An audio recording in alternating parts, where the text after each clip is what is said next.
করছে আমি দেখতে পারতেছি আমাদের ফেসবুক লাইভে মুনতাসির জয়েন করছে। আমরা একটু ওয়েট করি, বাকিদের জন্য একটু ওয়েট করতেছি, বাকিরা জয়েন করে ফেলুক। সো চলো আমরা শুরু করব। আমরা একটু মনে করি যে আমরা গতদিন পর্যন্ত কি কি নিয়ে পড়াশোনা করছি, ঠিক আছে? আমি এখন আমার ভিডিও অন রাখছি, বাট আমি মাঝে মাঝে ভিডিও অফ করে দিব যখন আসলে দরকার হবে আমাদের কোনো কিছু এক্সপ্লেইন করা, যেখানে হয়তো আমার হাত দিয়ে কোনো একটা কিছু এক্সপ্লেইন করতেছি, কোনো ভেক্টর বুঝাইতেছি, তখন হয়তো আমি আমার ভিডিওটা অন করব, বাকি টাইমগুলোতে আমরা ভিডিও অফ রাখবো। সো চলো আমরা শুরু করি। তাহলে আমরা গতদিন পর্যন্ত হচ্ছে ধারক নিয়ে কথাবার্তা বলতেছিলাম। তো আজকেও আমরা ওই ধারক নিয়ে পড়াশোনা করবো, ঠিক আছে? সো আজকের টপিক হচ্ছে ধারক। সো যারা জুমে আছো তারা একটু মিউট করে রাখতে পারো, যখন তোমাদের কোনো কোয়েশ্চেন থাকবে তখন আনমিউট করে কথা বলবা।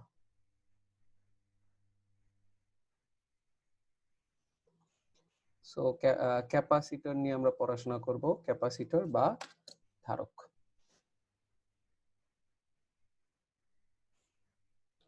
ওকে, সো গতদিন পর্যন্ত আমরা দেখছিলাম যে গোলকের ক্ষেত্রে ধারকত্বের ফর্মুলা ছিল এরকম। গোলকের ক্ষেত্রে ধারকত্ব সি সমান ছিল 4πε0 ইন্টু আর। তোমাদের আশা করি মনে আছে গোলকের ধারকত্বের ফর্মুলা, এবং এখান থেকে আমরা বলছিলাম যে ধারকত্ব হচ্ছে প্রপোর্শনাল টু রেডিয়াস, ঠিক না? গোলকের রেডিয়াসের সমানুপাতিক। আমরা এটাও জানি যে যে কোনো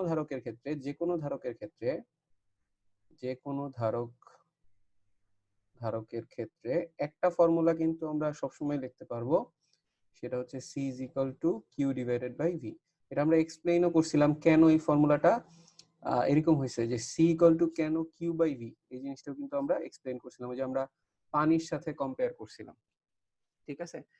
পানি এবং পাত্রের যে কনসেপ্ট, সেটার সাথে আমরা কম্পেয়ার করছিলাম। ওকে, তো চলো আমরা মুভ করি যেখানে ছিলাম আমরা, যে সমান্তরাল পাত ধারক, যেটা নিয়ে আমরা পড়াশোনা করতে যাচ্ছিলাম, সেখানে চলে যাই। আমরা আরেকটা জিনিস দেখছিলাম, একটু মনে করি, যে যদি ইউনিফর্ম ইলেকট্রিক ফিল্ড হয়, সুষম তড়িৎ ক্ষেত্র যদি হয়, বা ইউনিফর্ম ইলেকট্রিক ফিল্ড,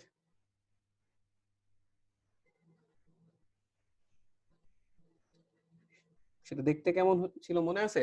একটু বলো তো তোমরা, সুষম তড়িৎ ক্ষেত্র দেখতে কেমন?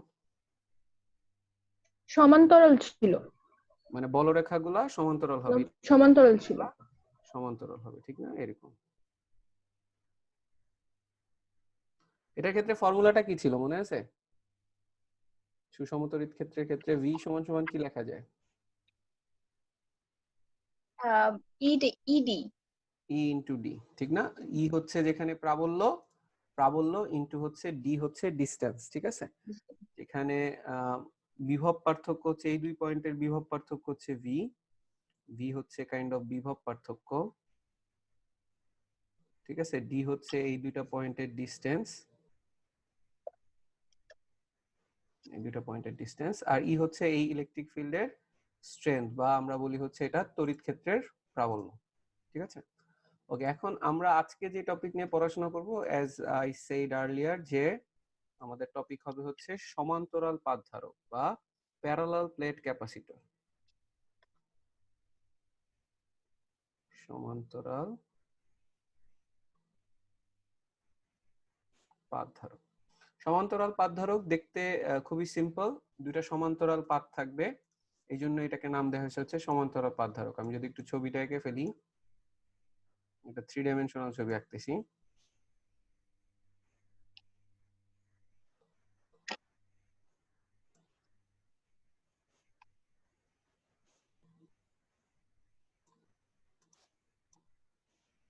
আচ্ছা, সো এরকম দুইটা প্লেট থাকবে সমান্তরালে, এবং এই প্লেট দুইটাকে কানেক্ট করে দিব হচ্ছে আমি একটা ব্যাটারির সাথে।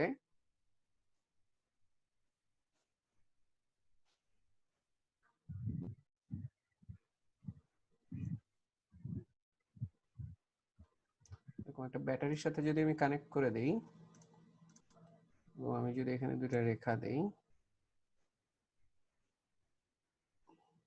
গতদিন আমরা বলছিলাম না, এরকম একটা ছোট রেখা একটা বড় রেখা, এটা দিয়ে বোঝা হচ্ছে ব্যাটারি। আর ক্যাপাসিটরের ক্ষেত্রে কি করা হয় জানো, মনে আছে তো? দুইটা সেম দাগ দেওয়া হয়, সেম সাইজের।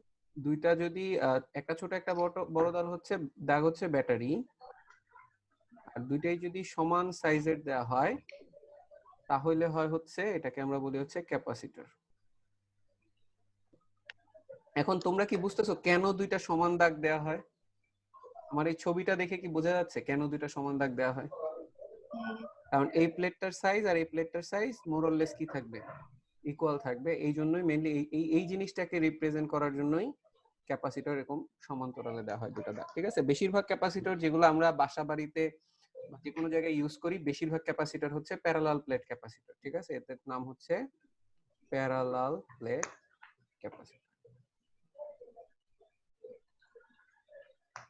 আচ্ছা, ধরলাম এই ক্যাপাসিটরের এই যে প্লেটটা আছে, এই প্লেটের এরিয়া হচ্ছে a, এবং এই প্লেটের মাঝখানে যে ডিসটেন্স আছে, ডিসটেন্সটা হচ্ছে d। ঠিক আছে, আচ্ছা, আর এইখানে ধরলাম আমরা আপাতত আমরা ধরে নিই এটা হচ্ছে শূন্য মাধ্যম আছে মাঝখানে, শূন্য মাধ্যম, যেটাকে আমরা ইংলিশে বলি ভ্যাকুয়াম।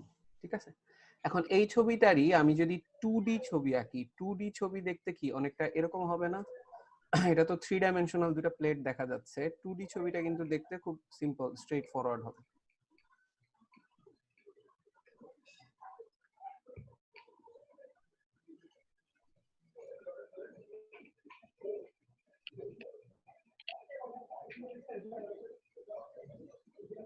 আরো একজনের মাইক অন করা আছে, একটু মিউট করে রাখো।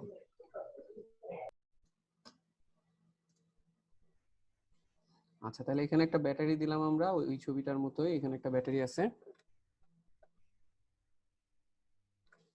ঠিক আছে, এই প্লেট দুইটাকে এখানে দেখাইছি, দুইটা প্যারালাল প্লেট।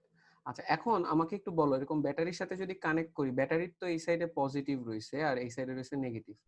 কেউ কি আমাকে একটু বলতে পারবা যে এরকম দুইটা প্লেটকে যখন ব্যাটারির সাথে কানেক্ট করতেছি, এখানে কিন্তু কোনো কারেন্ট ফ্লো করবে না, কারণ এই প্লেট দুইটা কিন্তু কানেক্টেড নাই। আমি কিন্তু বর্তনী পূরণ করতে পারিনি, পূর্ণ কিন্তু করতে পারিনি, বর্তনীটা কমপ্লিট হয় না। এখানে কিন্তু দুইটার মাঝখানে বাতাস রয়েছে, বাতাসের ভিতর দিয়ে কিন্তু কারেন্ট ফ্লো করে না। সো মাঝখানে যেহেতু কারেন্ট ফ্লো করতেছে না, পুরো সার্কিটটা, বা মাঝখানে যেহেতু কোনো কারেন্টের ফ্লো হওয়া সম্ভব না, পুরো সার্কিটে অ্যাকচুয়ালি কোনো কারেন্ট ফ্লো করবে না। কিন্তু কি হবে এই দুইটা প্লেটকে যদি আমি ব্যাটারির সাথে কানেক্ট করি? Anyone, any guess? ভাইয়া ম্যাগনেটিকের সৃষ্টি হবে। Magnetic field? মানে ম্যাগনেটিক ফিল্ড তো কারেন্ট ফ্লো করলে হয় বা চার্জ মুভ করলে হয়, এখানে কেন ম্যাগনেটিক ফিল্ড? মানে চার্জ হয়তো মুভ করবে কিন্তু ম্যাগনেটিক ফিল্ড মানে পার্মানেন্টলি থাকবে না। ঠিক আছে, কিন্তু এখানে একটা চার্জের মুভমেন্ট হবে। কেউ কি বলতে পারবা কেন চার্জের মুভমেন্ট হবে? প্লাস গুলা মাইনাসকে আকর্ষণ করবে, মাইনাস গুলা প্লাসকে আকর্ষণ করবে। মানে একটা খুব সিম্পল যদি কথা বলি, আমি কি বলতে পারি, ব্যাটারির নেগেটিভ সাইড মানে এখানে প্রচুর ইলেকট্রন রয়েছে, আর পজিটিভ সাইড মানে হচ্ছে ওখানে ইলেকট্রনের ঘাটতি রয়েছে। এখন তুমি যখন এখানে একটা নিউট্রাল প্লেট, এই নেগেটিভ পাতের সাথে এই নেগেটিভ ব্যাটারি নেগেটিভের সাইডে, এটা তো একটা নিউট্রাল প্লেট লাগাইছো, তাহলে নিউট্রাল প্লেট মানে হচ্ছে ওখানে ইলেকট্রন আর প্রোটন সংখ্যা সমান, কোনো পজিটিভ নেগেটিভের মানে এক্সট্রা নাই কোনো কিছু। ঠিক আছে, তাহলে আমরা বলতে পারি যেহেতু এখানে ইলেকট্রন এক্সট্রা রয়েছে, তাহলে দেয়ার উইল বি, মানে আমি যদি ব্যাপন প্রক্রিয়াও ধরি, ডিফিউশনও ধরি, এখান থেকে কিছু নেগেটিভ ইলেকট্রন এসে কিন্তু এই প্লেটে জমা হবে, কারণ এখানে ইলেকট্রন বেশি আর এখানে ইলেকট্রন কম। তাহলে নরমালি তুমি পানি সবসময় কি উঁচু জায়গা থেকে নিচু জায়গায় যায় না? যেখানে হাইট বেশি ওখান থেকে সবসময় কম হাইটে যায়। এখানেও একই রকম, যে এখানে যে ভোল্টেজ আছে, যতক্ষণ পর্যন্ত না এই প্লেটের ভোল্টেজ সেম হবে ততক্ষণ পর্যন্ত এইখান থেকে ইলেকট্রন ফ্লো করতে থাকবে। ঠিক আছে, এখন সমস্যা হচ্ছে ব্যাটারির হচ্ছে ভিতরে কেমিক্যাল রিঅ্যাকশন হয়। কেমিক্যাল রিঅ্যাকশন হওয়ার ফলে যেটা হবে, এখান থেকে যদি একটা ইলেকট্রন উপরে এই প্লেটে যায় জমা হয়, সাথে সাথে ব্যাটারি আবার রিঅ্যাকশন ঘটায় আবার এক্সট্রা ইলেকট্রনটা তৈরি করে ফেলবে। ফলে এখানে এই যে এই নেগেটিভ সাইডটা, ইলেকট্রনের সংখ্যা কিন্তু কখনো কমতেছে না। আগে যদি 100টা ইলেকট্রন থেকে থাকে বেশি, একটা ইলেকট্রন চলে যাওয়ার পরেও আবার 100টা ইলেকট্রনই হবে বেশি। কেন বেশি হবে? কারণ হচ্ছে ওই যে একটা চলে গেছে, আবার আরেকটা কিন্তু কেমিক্যাল রিঅ্যাকশনের মাধ্যমে তৈরি হয়ে গেছে। ফলে এই যে ব্যাটারির যে বিভব পার্থক্য ভি, এটা কিন্তু কখনো চেঞ্জ হবে না। কারণ কি, ব্যাটারিতে কেমিক্যাল রিঅ্যাকশনের মাধ্যমে অলওয়েজ ইলেকট্রনের ইমব্যালেন্স থাকতেছে দুই সাইডে, এক সাইডে পজিটিভ আর এক সাইডে নেগেটিভ, মানে এক সাইডে নেগেটিভ ভোল্টেজ এক সাইডে পজিটিভ ভোল্টেজ বা একটা বিভব পার্থক্য পটেনশিয়াল ডিফারেন্স ক্রিয়েট করে রাখতেছে। ইলেকট্রন যদি মুভ করে চলেও যায়, ও আবার কেমিক্যাল রিঅ্যাকশনের মাধ্যমে ওই ইলেকট্রনটা তৈরি করে ফেলে, এই জন্য পটেনশিয়াল ডিফারেন্স চেঞ্জ হয় না। ঠিক আছে, তাহলে একটা ইলেকট্রন গেল, আমরা দেখলাম যে এখানে ওই নেগেটিভ সাইডে কিন্তু বিভব আগের মতোই রয়েছে। এখন যেহেতু এখানে এক্সট্রা ইলেকট্রন অনেক রয়েছে, ওখানে একটা ইলেকট্রন যায় কি প্রসেসটা থামে যাবে? অ্যান্সার হচ্ছে না, এখানে ইলেকট্রন যাইতেই থাকবে, ইলেকট্রন যাইতেই থাকবে। কিন্তু এই যে ইলেকট্রন গুলো যে যাচ্ছে, আমি কি বলতে পারি যে যখন 3টা ইলেকট্রন আছে তখন 4 নাম্বার ইলেকট্রন যাইতে কিন্তু বাধাগ্রস্ত হবে, কারণ এই যে 3টা ইলেকট্রন অলরেডি বসে আছে, ওরা কিন্তু একে রিপালস করবে, ওকে বাধা দিবে। তার মানে প্রথম ইলেকট্রনটা যখন গেছিল তখন কোনো বাধা পাইছিল না, অনেক ইজিলি যেতে পারছিল।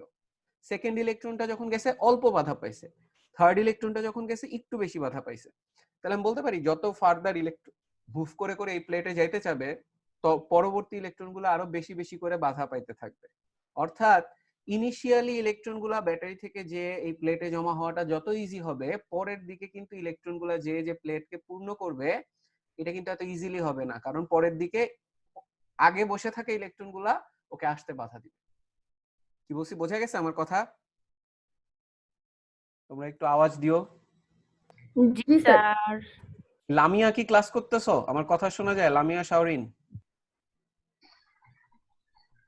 আনমিউট করে কথা বলতে হবে।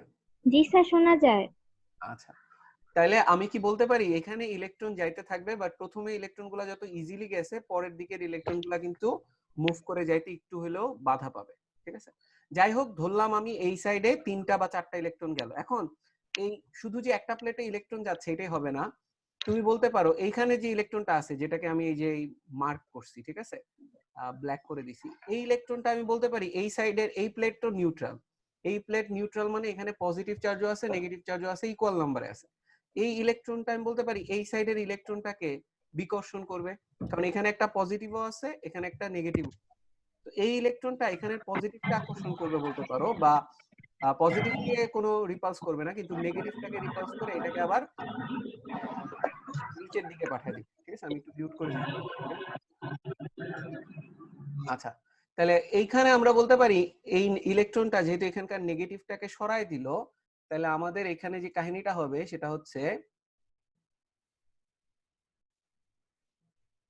হচ্ছে এখানে একটা পজিটিভ ক্রিয়েট হয়ে থাকবে। কারণ কি, খুব সিম্পল, যে যেহেতু এখান থেকে ইলেকট্রন গেছে এখানে নেগেটিভ হয়েছে, আর এখান থেকে ইলেকট্রন সরে যাচ্ছে, তাহলে এই সাইডটা পজিটিভ হয়ে যাচ্ছে, এবং এই পরের ইলেকট্রনটাও এখানে আরেকটা পজিটিভ ক্রিয়েট করছে, এই থার্ড ইলেকট্রনটাও এখানে আরেকটা পজিটিভ ক্রিয়েট করছে। এখানে যদি 4টা থেকে থাকে এখানেও 4টা পজিটিভ হবে, এবং এখান থেকে ইলেকট্রন এসে এই ইলেকট্রনগুলো আবার এই ব্যাটারির পজিটিভে যাচ্ছে, কারণ কি এটা নিউট্রাল করে ফেলতেছে। তাহলে ব্যাটারির এক সাইডে ইলেকট্রন বের হচ্ছে, ওই ইলেকট্রন বের হয়ে এদিকে গেছে এই প্লেটে, আর সেকেন্ড প্লেট থেকে হচ্ছে ইলেকট্রন এসে ব্যাটারির পজিটিভকে নিউট্রাল করতেছে। এইভাবে ব্যাটারির যে রিঅ্যাকশনটা এটা কন্টিনিউয়াসলি চলতে থাকবে। তুমি বলতে পারো যে জিঙ্ক ক্ষয়প্রাপ্ত হচ্ছে, এখানে 2টা করে ইলেকট্রন ছেড়ে দিচ্ছে, আর ওই জিঙ্ককে এসে আবার নিউট্রাল করতেছে হচ্ছে এই নেগেটিভ যে ইলেকট্রনটা আছে সেটা। আমার কথা কি বোঝা গেছে? জি স্যার। মানে এই পুরা জিনিসটায় আমরা কেন এটাকে স্থির তড়িতের মধ্যে পড়তেছি, কেন এটাকে চলতড়িৎ বা কারেন্ট ইলেকট্রিসিটির মধ্যে পড়তেছি না, তোমরা কি বুঝতেছো যে এটা ফুল সার্কিট কমপ্লিট হয় নাই? চার্জ মুভ করছে কিন্তু একটা সীমাবদ্ধ জায়গার মধ্যে মুভ করছে, কিন্তু এটা কিন্তু এই মাঝখানে যে বাতাস মাধ্যমটা রয়েছে এই মাঝখান দিয়ে কিন্তু ফ্লো করতে পারে না। ঠিক আছে, যেহেতু পুরো সার্কিট কমপ্লিট করতেছে না, এই জন্য আমরা এটা চলতড়িতে পড়তেছি না, আমরা পড়তেছি হচ্ছে স্থির তড়িতে। ঠিক আছে, আচ্ছা, জাকারিয়া একটা কোশ্চেন করছে যে ভাইয়া ব্যাটারির চার্জ শেষ হইলে বন্ধ হয় কেন যদি অল টাইম রিঅ্যাকশন হয়? অ্যানসার হচ্ছে যে ওই যে জিঙ্ক যে পাতটা আছে এক সময় তো ক্ষয় হয়ে যায়, পুরোটা যখন জিঙ্ক ক্ষয় হয়ে যাবে ভিতরে কেমিক্যাল রিঅ্যাকশন আর সম্ভব হবে না, এই জন্য একটা টাইমে ব্যাটারি ডেড হয়ে যায়। ঠিক আছে, আচ্ছা সিয়াম বলতেছে বোঝা গেছে। ওকে, তোমরা একটু কমেন্টে জানাই দিও ঠিকমতো বুঝতেছো কিনা। যারা ইসে আসো অনলাইনে আসো তারা কি বুঝতেছি কি হলো এখানে? ব্যাটারির নেগেটিভ থেকে ইলেকট্রন একটা প্লেটে গেছে কারণ ওখানে ইলেকট্রন কম ছিল বা নিউট্রাল ছিল, আর এই প্লেটের ইলেকট্রন গুলা পাশের প্লেটের ইলেকট্রন গুলাকে সরায় দিছে, ফলে এখানে পজিটিভ চার্জ হয়ে গেছে। ক্লিয়ার? জি স্যার। জি ওকে স্যার। ওকে অঙ্কিতা, কথা হচ্ছে এখানে কি 4টা ইলেকট্রন যাবে না 10টা ইলেকট্রন যাবে আমরা তো জানি না। এই রাইট হ্যান্ড সাইডের যে প্লেটটা আছে, রাইট হ্যান্ড সাইডের প্লেটটায় কতগুলো ইলেকট্রন যাবে এটা আমরা কেমনে বুঝবো? সো অ্যানসার হচ্ছে খুব সিম্পল, যে এখানে তুমি একটা লাইন করে দিছো। তুমি যদি নরমালি চিন্তা করো, আমরা ওই যে কিছু হইলেই পানি সিস্টেম আর পানি আর পাত্রের সাথে যে কম্পারিজনটা করি,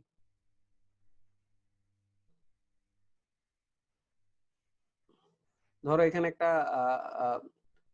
তোমার ছিল, ভালভ ছিল, তোমার এখানে পানি আছে বেশি আর এখানে পানি আছে কম। তুমি যদি এখন এখানের সুইচটা অন করে দাও বা ভালভটা খুলে দাও, কি হবে? কতক্ষণ পর্যন্ত পানি ফ্লো করবে বলো তো? স্যার যতক্ষণ হাইট সেম থাকবে, ততক্ষণ হাইট সেম থাকবে, মানে সেম না হয়। এখন কথা হচ্ছে এই জিনিসটার হাইট তো আবার কমা শুরু করবে, যেহেতু বাম সাইডে পানি চলে যাওয়া মানে হচ্ছে ডান সাইডের পানির হাইটটা একটু কমে যাওয়া, ঠিক না? কিন্তু ব্যাটারির ক্ষেত্রে কিন্তু এই ঘটনাটা ঘটতেছে না। ব্যাটারির ক্ষেত্রে ইলেকট্রন যদি যায়ও, এই ব্যাটারির বিভব কিন্তু চেঞ্জ হয় না। কারণ কি মনে আছে? ব্যাটারি থেকে যদি ইলেকট্রনিক রিঅ্যাকশন হতেছে কেমিক্যাল রিঅ্যাকশন করে কারণে যে এক্স্যাক্টলি, তার মানে এখানে যেহেতু রিঅ্যাকশন হচ্ছে, এটার পটেনশিয়াল কিন্তু চেঞ্জ হচ্ছে না, এটার বিভব কিন্তু চেঞ্জ হচ্ছে না। তাহলে আলটিমেটলি আমি বলতে পারি এদিক থেকে ইলেকট্রন যাবে ততক্ষণ পর্যন্ত যতক্ষণ এই প্লেটের বিভব, এটা যদি এ পয়েন্ট হয়ে থাকে, এটা যদি বি পয়েন্ট হয়ে থাকে, ততক্ষণ পর্যন্ত ইলেকট্রন ফ্লো করবে যতক্ষণ এই প্লেটের বিভব ভি এ না হয়। আবার এখানেও ততক্ষণ পর্যন্ত ইলেকট্রন এখান থেকে মুভ করে চলে যাবে যতক্ষণ পর্যন্ত ভিবি না হয়, যেহেতু এরা কানেক্টেড। জাস্ট চিন্তা করো, কানেক্টেড থাকলে দুইটার হাইট কি হইতে হয়? সেম। আর এখানেও তাহলে আমরা বলতে পারি এখানের পয়েন্ট আর এই পয়েন্টের বিভব সেম হয়ে যাবে। ব্যাটারির এই এ পয়েন্ট আর এই প্লেটের এ যে সাইডটা আছে, প্রথম সাইডটা, ডান সাইডের সাইডটা, এটার বিভবও সেম হয়ে যাবে। যতক্ষণ পর্যন্ত সেম না হবে ততক্ষণ পর্যন্ত ইলেকট্রন ফ্লো করে ওটাকে চার্জিত করবে। ক্লিয়ার? এখন এটার জন্য যদি 10টা ইলেকট্রন যাইতে হয় তাহলে 10টা যাবে, যদি 20টা ইলেকট্রন যাইতে হয় তাহলে 20টা যাবে। ঠিক আছে? আচ্ছা, তাহলে এই যে চার্জিং প্রসেস, আমি যদি এই প্রসেসটাকে একটু দেখাইতে চাই, তোমাদেরকে একটু গ্রাফে দেখাইতে চাই, চার্জিং প্রসেসের গ্রাফটা আমি আঁকবো। তারপর তোমাদের মধ্যে থেকে কেউ একজন এক্সপ্লেইন করার চেষ্টা করবা যে কেন গ্রাফটা এরকম হলো। ঠিক আছে, আমরা একটা গ্রাফ আঁকি।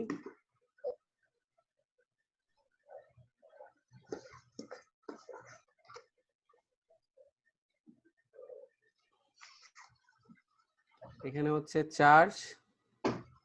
চার্জ ইন প্লেট, ওই প্যারালাল প্লেট গুলাতে চার্জ কতটুকু আছে সেটা, আর রাইট সাইডে আছে হচ্ছে টাইম। এখন আমি যদি এই গ্রাফটা আঁকি, গ্রাফটা এরকম হবে।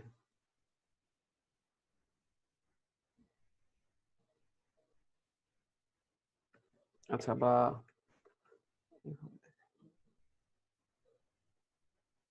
বলতে পারবা গ্রাফটা কেন এরকম হইলো? টাইমের সাথে সাথে চার্জের ভ্যালু বাড়ছে, কিন্তু কেন এভাবে বাড়ছে?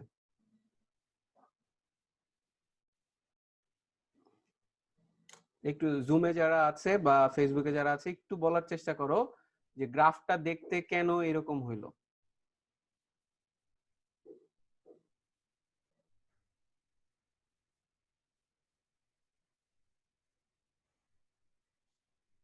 ভাইয়া প্রথম দিকে খুব দ্রুত চার্জ দেওয়া শুরু করছে, এজন্য গ্রাফটা খুব দ্রুত বাড়তেছিল। এরপরে দুই প্রান্তের বিভব পার্থক্য সমান হয়ে গেছে, তাই এরপরে আর সমান তালে বাড়ছে।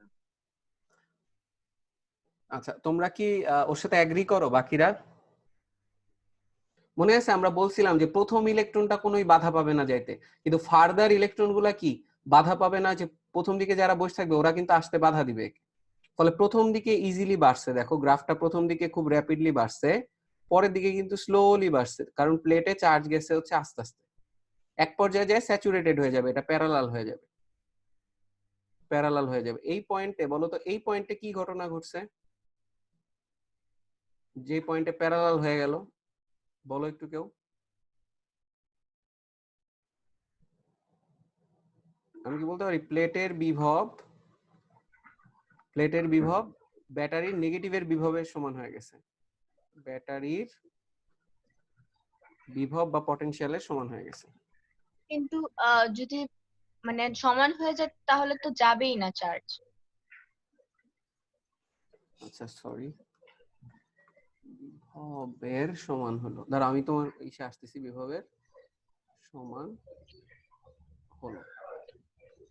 আচ্ছা, যেটা বলতেছো, ঐশী বলতেছো চার্জ ইনিশিয়ালি যে যাচ্ছে এই পর্যন্ত তো চার্জিত হয়েছে, ঠিক না? এই পর্যন্তই হচ্ছে ক্যাপাসিটরের কাজ। এরপরে ক্যাপাসিটর জাস্ট কিচ্ছু না, চার্জ ধরে বসে রয়েছে। এর থেকে বেশিও সে ধরবে না, কমও ধরবে না। ব্যাটারির যতটুকু ব্যাটারি থেকে পাইছে সেটুকু ধরে বসে থাকবে, ঠিক আছে? ব্যাটারি বিভবের সমান হয়ে গেলে আর ওইটার মধ্যে চার্জিত হবে না। কি বলছি বুঝা গেছে? এখন তুমি ব্যাটারিটা যদি খুলে ফেলো, ব্যাটারিটা খুলে তুমি ধরো এই শুধু ক্যাপাসিটরটাকে নিয়ে আসলাম, আমি ডান সাইডে যদি দেখাই, ধরো শুধু ক্যাপাসিটরটাকে নিয়ে আসছি, তাহলে বলতে পারি যে ব্যাটারি খুলে আমি যে ক্যাপাসিটরটাকে নিয়ে আসলাম, এই ক্যাপাসিটরে কিছু চার্জ জমা আছে, বলা যায়? হ্যাঁ আচ্ছা, এবার এটার সাথে আমি জানি। একটা বাল্ব লাগাই দিব।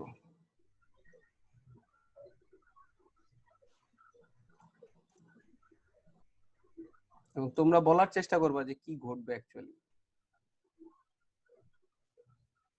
আমি এখানে একটা বাল্ব লাগাই দিলাম। এখানে ছিল আমার পজিটিভ চার্জ, এটা হচ্ছে নেগেটিভ চার্জ। তিশান, তুমি কি ক্লাস করতেছো? আমার কথা শোনা যায়?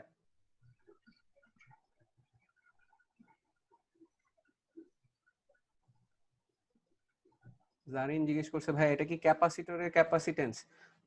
সি দিয়ে আমরা ক্যাপাসিটেন্স বুঝি। হ্যাঁ, সি দিয়ে ক্যাপাসিটেন্স বুঝি। আমাকে এখন কেউ বলো যে এই যে আমরা এই প্লেট দুইটার সাথে ওই যে এখান থেকে ব্যাটারি থেকে খুলে নিয়ে আসছিলাম, ব্যাটারি থেকে আমরা কি করছি? ওটাকে চার্জিত করছি, ব্যাটারি দিয়ে একটা ক্যাপাসিটরকে চার্জিত করছি। এরপরে এই ক্যাপাসিটরটাকে খুলে নিয়ে আসছি, ব্যাটারির বদলে আমরা একটা বাল্ব লাগাই দিছি। কেউ কি বলতে পারবা কি হবে? বাল্বটা জ্বলবে বিকজ ওই ইলেকট্রন গুলা যাবে বাল্বে। আমি বলতে পারি ইলেকট্রন গুলা এই পথে ফ্লো করতে পারবে। আমি যদি দেখাই, ইলেকট্রন গুলা এই দিক থেকে ফ্লো করবে বাল্বের ভিতর দিয়ে, এই পজিটিভ কে যায় নিউট্রাল করবে। তাহলে আমি বলতে পারি যে এখানে ইলেকট্রনের ফ্লো পাবো আমরা। ইলেকট্রনের ফ্লো পাইলে আমি কম টাইমের জন্য পাবো। এক্স্যাক্টলি, ইলেকট্রনের ফ্লো পাইলে আমি বলতে পারবো যে বাল্বটা জ্বলে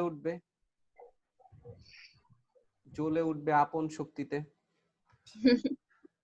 না, ক্যাপাসিটরের শক্তিতে, আপন শক্তিতে না, ক্যাপাসিটরের শক্তিতে এটা কিন্তু জ্বলে উঠবে কিছুক্ষণের জন্য, ঠিক আছে?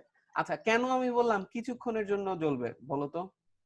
কারণ এটার মধ্যে কোনো রিঅ্যাকশন হচ্ছে না, কন্টিনিউয়াস কোনো কিছুই হচ্ছে না। এক্স্যাক্টলি, আমি বলতে পারি এখান থেকে ইলেকট্রন যদি চলে যায় তাহলে ইলেকট্রনের সংখ্যা কমে যেতে থাকবে, এখানে পজিটিভের সংখ্যাও কমে যেতে থাকবে। তাহলে যে পার্থক্যটা ছিল পজিটিভ নেগেটিভের, আমি বলতে পারি যে ধরো জিনিসটা অনেকটা এরকম, ধরো আগে ছিল এখানে -10 ভোল্ট, এখানে ছিল +10 ভোল্ট। আমি বলতে পারি বিভব পার্থক্য ছিল 20। কিছুক্ষণ চার্জ ফ্লো করার পর এই মাইনাসটা কমে গেল, কারণ ইলেকট্রন এখানে আগের থেকে কম আছে।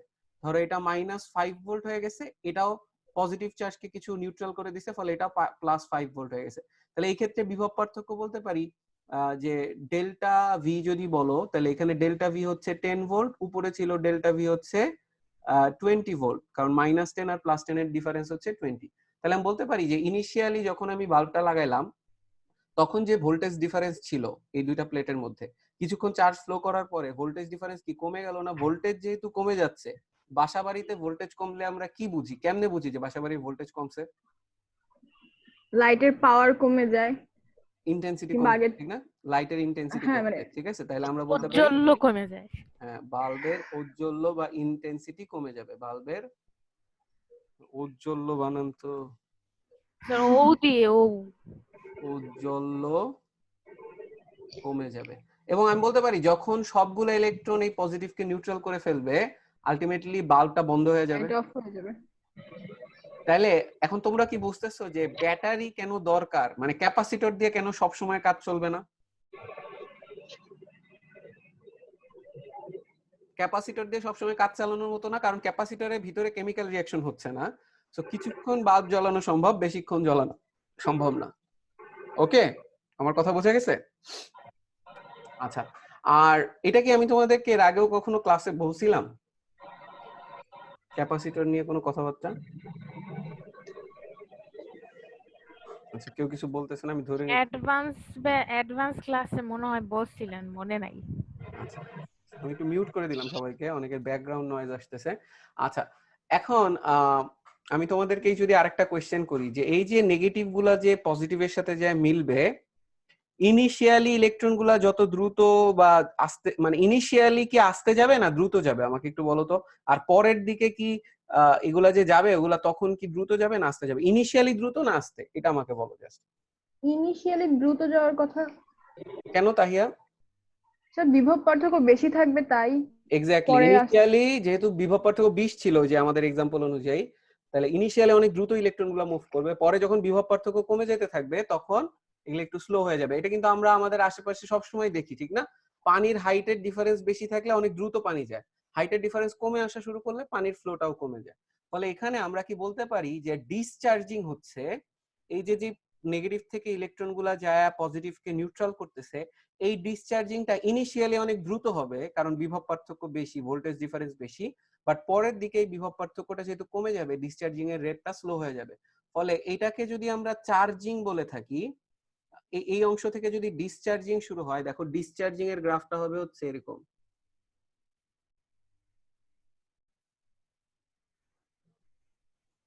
কেউ কি বুঝছো কেন এরকম হলো ডিসচার্জিং এর গ্রাফটা? একটু এক্সপ্লেইন করো তো। এটা হচ্ছে, এটাকে আমরা, হ্যাঁ বলো। না, বুঝি না এটা বলতে।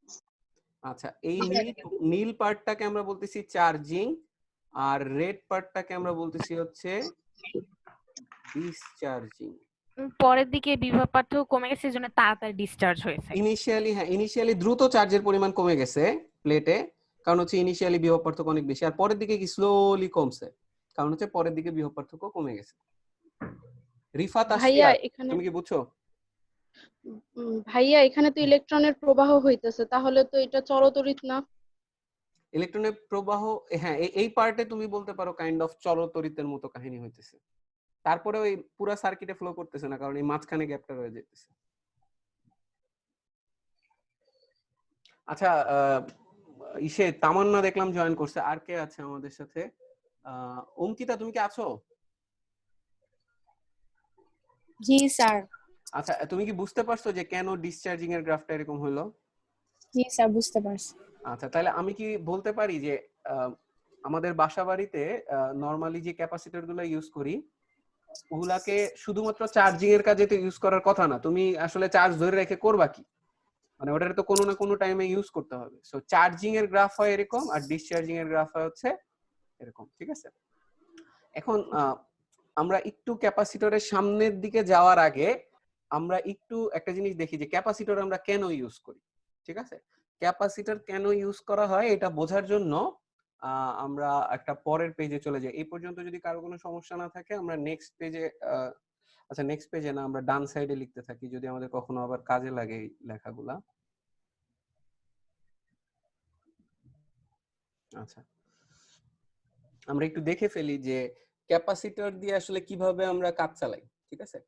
ক্যাপাসিটরের কাজ হচ্ছে, তোমরা সবাই এসি কারেন্টের সাথে পরিচিত আছো, এসি কারেন্টের নাম শুনছো ঠিক না? তো এসি কারেন্ট দেখতে হয় হচ্ছে অনেকটা এরকম।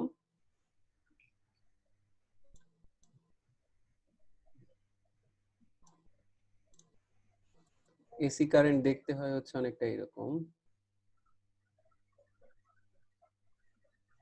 আচ্ছা, এই বরাবর থাকে হচ্ছে কারেন্ট আই, আর এই বরাবর থাকে হচ্ছে টাইম টি। আচ্ছা, এটাতে কি বুঝাইতেছে? কারেন্টের ভ্যালু পজিটিভ দিকেও থাকতেছে নেগেটিভ দিকেও থাকতেছে। অল্টারনেটিং কারেন্ট মানে হচ্ছে কারেন্টের ডিরেকশন চেঞ্জ হয়। সো অল্টারনেটিং কারেন্ট এমন একটা জিনিস যেটা কারেন্টের ভ্যালুর দিক থেকেও চেঞ্জ হয় আবার কারেন্টের ডিরেকশনও চেঞ্জ হয়। দেখো এখানে কারেন্টের ভ্যালু কিন্তু আস্তে আস্তে বাড়লো, এরপরে কারেন্টের ভ্যালু কমে কমে জিরো, এরপরে নেগেটিভ দিকে বাড়লো, এরপরে আবার কমে কমে জিরো। তার মানে কারেন্টের ডিরেকশন উপরের দিকে যাওয়া মানে একদিকে গেছে, নিচের দিকে যাওয়া মানে কারেন্টের ডিরেকশন উল্টা গেছে, আবার এদিকে পজিটিভ পরে যায় আবার নেগেটিভ, ঠিক আছে? এটাকে আমরা বলতেছি এসি বা অল্টারনেটিং কারেন্ট। আর আই দিয়ে কি বোঝায়? Current I alternating current. I দিয়ে কি কারেন্ট বুঝি না আমরা? আচ্ছা, সাদিয়া রয়না বলছে যে বুঝে নাই। সাদিয়া, তুমি কোন টপিকটা বুঝো না আমি ঠিক ক্লিয়ার না, আবার একটু মেনশন করবা। আলিফ আল সিয়াম বলছে ক্যাপাসিটর হচ্ছে গরিবের ইউপিএস। গরিবের ইউপিএস বলতেছে। ওকে, সো চলো আমরা একটু আবার ফেরত যাই। অল্টারনেটিং কারেন্ট দেখতে এরকম হয়। তোমরা ডায়োডের নাম শুনছো? ডায়োড 9-10 এ পড়ছিলাই। জি sir. P type N type, দুইটা পি টাইপ, মানে একটা পি টাইপ আর এন টাইপ মিলায় হয় না যে ডায়োড, পি এন জাংশন হ্যাঁ যেটাকে হ্যাঁ বলে। হ্যাঁ। ডায়োড ইউজ করলে এই গ্রাফটা হয়ে যায় হচ্ছে এরকম। ডায়োড যদি আমরা ইউজ করি, আমি একটু পরে এক্সপ্লেইন করবো যে কেন ডায়োড ইউজ করা হয়। ডায়োড ইউজ করলে এই গ্রাফটা হয়ে যায় হচ্ছে এরকম। যদি এইভাবে দেখাই,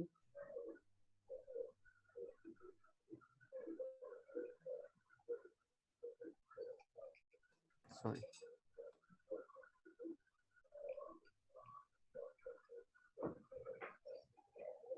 আচ্ছা, ডায়োড ইউজ করলে যেটা হয়, এই নেগেটিভ যে পার্টটা আছে, এই নেগেটিভ পার্টগুলোকে আমরা আসলে পজিটিভ সাইডে নিয়ে যাই। মানে কারেন্টের ডিরেকশন একটা দিকে থাকে, বাট কারেন্টের ভ্যালুটা কি হতে থাকে? চেঞ্জ হতে থাকে। আমি কি বুঝাতে পারছি? কিভাবে জি করে স্যার। এটার মেকানিজম আমরা শিখবো, আমাদের সেকেন্ড পেপারের লাস্টের দিকে যে এটা শিখবো, ঠিক আছে? সো এইটাকে আমরা যেটা করলাম যে একমুখী করলাম, কারেন্টের ডিরেকশনটাকে একমুখীকরণ করলাম, ঠিক আছে? একমুখীকরণ বা ইউনিডাইরেকশনাল করে ফেললাম। এখানে যেমন দুইটা ডিরেকশনে কারেন্ট যাচ্ছিল, এটাকে একমুখী করলাম। কেন এটা দরকার? কারণ আমাদের বাসাবাড়িতে কিছু কিছু ইকুইপমেন্ট আছে, কিছু কিছু ইলেকট্রিক্যাল জিনিস আছে যেগুলো আসলে অল্টারনেটিং কারেন্ট সহ্য করতে পারে না। কারেন্টের ডিরেকশন চেঞ্জ হলে ওগুলো ফাংশন করতে পারে না। ওদের দরকার হচ্ছে একই ডিরেকশনে যাইতে হবে কারেন্ট, ঠিক আছে? যেমন ফ্যান, তাদের মধ্যে একটা ফ্যানের যদি এরকম প্রতি সেকেন্ডে 50 বার কারেন্টের ডিরেকশন চেঞ্জ হয়, যেমন আমাদের বাসাবাড়িতে ফ্রিকোয়েন্সি হচ্ছে 50 হার্টজ বোধ হয় বা 60 হার্টজ, যেটাই হোক, সেকেন্ডে যদি অতবার আসলে কারেন্টের ডিরেকশন চেঞ্জ হয়, তাহলে ফ্যান ঠিকমতো কিন্তু ওয়ার্ক করতে পারবে না। সো ফ্যানের ভিতরে যেটা করি আমরা, তোমার হচ্ছে ফ্যান না, ফ্যান শুধু না, যেগুলো আসলে ডিসি তে চলে তাদের ক্ষেত্রে আমরা যেটা করি যে এই অল্টারনেটিং কারেন্টকে ডিসি কারেন্টে কনভার্ট করি, কারণ একই ডিরেকশনে কারেন্টটা চলে আসে, ঠিক আছে? কারেন্টের ডিরেকশন বারবার কিন্তু চেঞ্জ হয় না। এখন আসো, এই যে যে নিচের গ্রাফটা পাইলাম, তামান্না আছো? আচ্ছা, নিচের গ্রাফটা যে পাইলাম, এই গ্রাফেরও কিন্তু দেখো কারেন্টের ডিরেকশন সেম হয়েছে, কিন্তু ভ্যালু তো চেঞ্জ হচ্ছে একটু পর পর। ভ্যালু কমতেছে, বাড়তেছে, কমতেছে, বাড়তেছে। যদি এরকম ভ্যালু অ্যাকচুয়ালি ফ্যানে যায়, তাহলে ফ্যানের ক্ষেত্রে কি হবে? এক সময় সে জোরে চলতে চাবে কারণ কারেন্ট বেশি পাইছে, আবার এক সময় সে থামে যেতে চাবে, এক সময় জোরে চলতে চাবে, এক সময় থামে যেতে চাবে। সো এটা কি ফ্যানের মধ্যে একটা ট্রাবল তৈরি করবে। ফ্যানের মধ্যে একবার জোরে একবার আস্তে, মানে ফ্যান কনফিউজ থাকবে। সো এটা যাতে না হয়, এটাকে আমরা যেটা করতে পারি সিস্টেম, আমরা এর সাথে একটা ক্যাপাসিটর ইউজ করি। তুমি যদি ক্যাপাসিটর ইউজ করো তাহলে যেটা হবে, আমি নিচে দেখাচ্ছি, সবাই একটু ফলো করো। ক্যাপাসিটর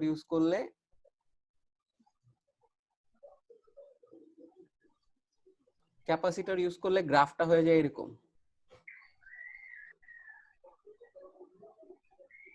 মানে আগে যদি এরকম থেকে থাকে, আমরা এইভাবে দেখাই,